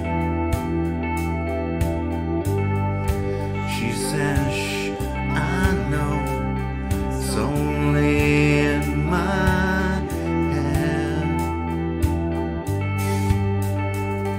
The girl in a car in a parking lot says, man, you should try to take a shot. Can't you see my walls are crumbling? And she looks up at the building and says she's thinking of jumping. She says she's tired of life. She must be tired of something round here. She's always on my mind. Round here, hey man, got lots of time. Round here we never sent to bed early, and nobody makes us wait. Round here we stay up very, very, very, very late. I can't see nothing, nothing round here. Oh, catch me if I'm falling, catch me if I'm falling. You catch me 'cause I'm falling down on you. Said I'm under the gun round here. Oh man, I said under the gun round here. I can't see nothing, nothing round here. I feel like I need to do a silly song. What would be a good silly song to do? Feel free if you have request, you can spit one out. But in the meantime, I'm thinking silly song. Silly song.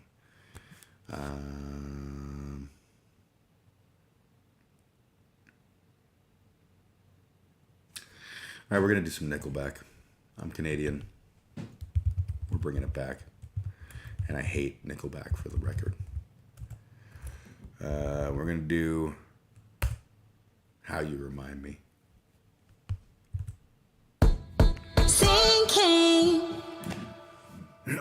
This is gonna be epically awesome. Married as a wise man, couldn't cut it as a poor man stealing. Tired of living like a blind man. I'm sick of sight without a sense of feeling. And this is how you remind me. This is how you remind me of what I really am. This is how you remind me of what I really am. It's not like you say sorry. I was waiting on a different story. This time I'm mistaken for handing you a heart worth breaking. I've been doing wrong, I've been down to the bottom of every bottle. These 5 words in my head say, are we having fun? Yeah. I fucking hate Nickelback. Yeah, no, no, yeah, yeah, yeah, no. It's not like you didn't know that. I said I love you and I swear I still do. And it must have been so bad, 'cause living with me must have damn near killed you. And this is how you remind me what you know what? Fuck it. I want to know. We're not doing this. We're not doing this. I want to know if Leader of Men is on here, because that's actually a decent Nickelback song that no one ever did. Leader of Men, die Nickelback karaoke. I I don't even know if I remember this song, but we'll find out when it doesn't even quite fit. We're Nickelbacking in a different direction.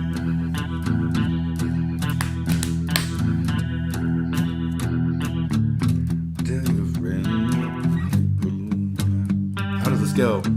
Until they swallow. I can't remember it. Fuck it. I ruined the Nickelback. I ruined it. I'm a terrible Nickelbacker. I'm a bad Canadian. Oh my God. That was terrible. I'm not a leader of men, but I refuse to follow. We're not doing Nickelback. Get the Nickelback out of there. Let's do something stupid.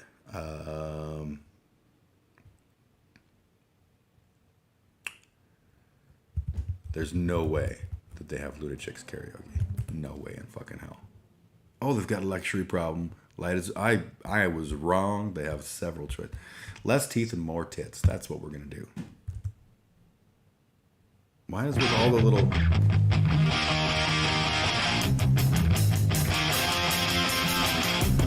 Me on the stage, a Miss Apple, I implore you.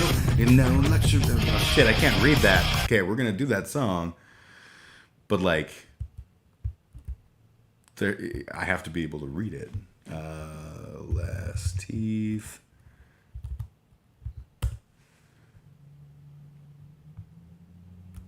Okay, maybe not. There's a lot of live, and that's the only fucking... Okay, well, we'll do Luxury Problem instead. Okay. Yeah, that was just not working because I couldn't read the fucking... I'm old. Can you believe it? How fucked up. Bruised knee, shit out of luck. Life sucks, my VCR broke. I'm all out of coffee, you're all out of smokes. Isn't it hard when you're spoiled rotten? Got another luxury problem.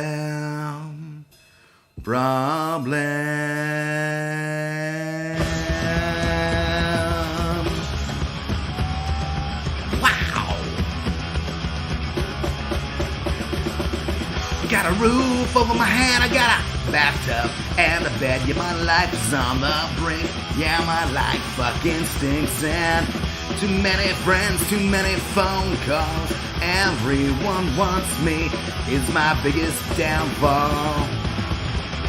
Isn't it hard when you're spoiled rotten? Got another luxury problem.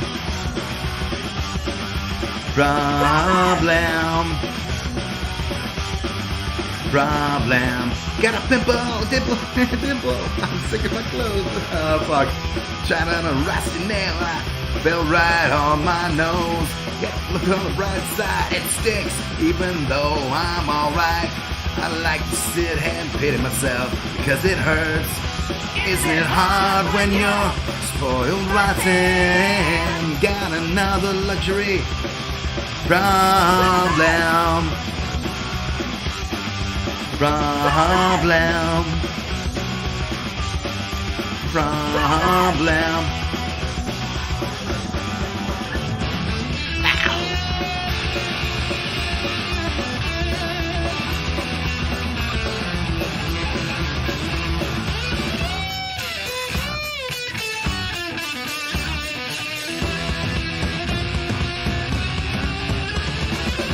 What do you do when they're all after you? What can you say? Your life is shit today. You drop the ball and you feel small. Your idols idolize you. All your friends despise you. Your life is shit cause you're living it. Luxury.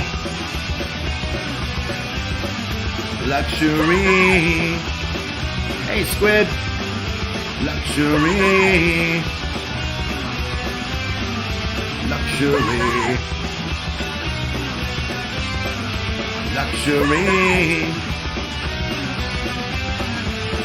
Problem. Okay, because Squid joined. This is gonna be my last song. Not because Squid joined, but I'm gonna do a thing that I like to do. This is an anti-fascist song. And what I'm going to do is I have a love for the Chumbawamba version of the song. And I gotta really quickly, okay, we're going to grab the lyrics. Bella Ciao Chumbawamba. So I'm going to copy and paste these into like a whole different thing so I can actually see what the fuck I'm doing. And then I will sing, because this is in Italian. I don't know Italian. But when I get to the point where I'm out of lyrics, there's still more song. So I will sing the Italian and it'll be something.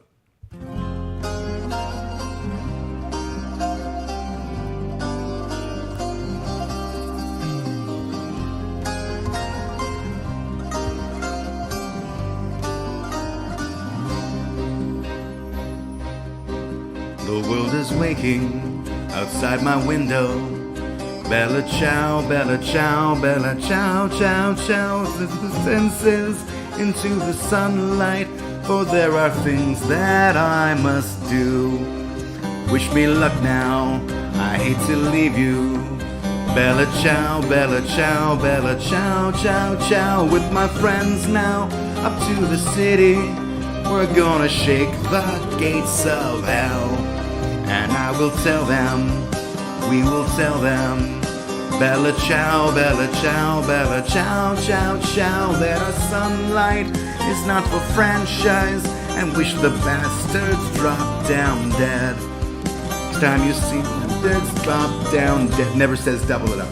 You see me, I may be smiling. Bella ciao, bella ciao, bella ciao, ciao, ciao. I'll be in prison or on the TV. I'll say the sunlight dragged me here.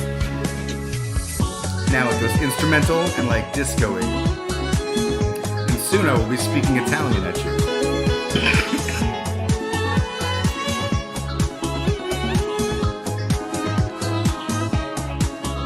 Diligenti, ci pensarono. Oh bella ciao, bella ciao, bella ciao, ciao. C'è tutte le gente, ci penseranno, mi diranno c'è bel figlio. Tutte le gente ci passeranno, mi diranno c'è bel figlio. Like I literally feel like this is the scene from a movie in some like Italian club in Europe somewhere. Everyone's like dancing and looking hot, except me. E questo è il fiore del partigiano. Ah bella ciao, bella ciao, bella ciao, ciao. C'è questo cuore del partigiano, morto per la libertà. E questo è il fiore del partigiano. Oh bella ciao, bella ciao, bella ciao, ciao, ciao. E questo è il fiore del partigiano, morto per la libertà. E questo è il fiore del partigiano, morto per la libertà. End day. That was fun. Alright. And if you've never listened to Chumbawamba, go listen to Chumbawamba. I fucking love that band. They are just good. So much good music. I'm going to take off. I'm going to call it a night. It's been a good long stream, and I appreciate everyone that hung out with me. Squid, Chris, person whose name starts with an M who recently started, and I don't remember their name. I am Canadian. All awesome to have people. That's like the 4 people that watched me today. So that's 4 people. I'm a big streaming Andy. I'm just kidding. I'm the littlest Andy there is. But I like doing what I do, and I like being a snarky little unheard of voice in the wilderness going, turns out socialism is good. Even when the people come and tell me that I'm telling me that I'm a CIA agent, because clearly this is the life of a CIA agent. All right, you guys take care of yourselves. I'm gonna call it a stream, but in the meantime and in between time, that's it for another edition of Stampede Wrestling.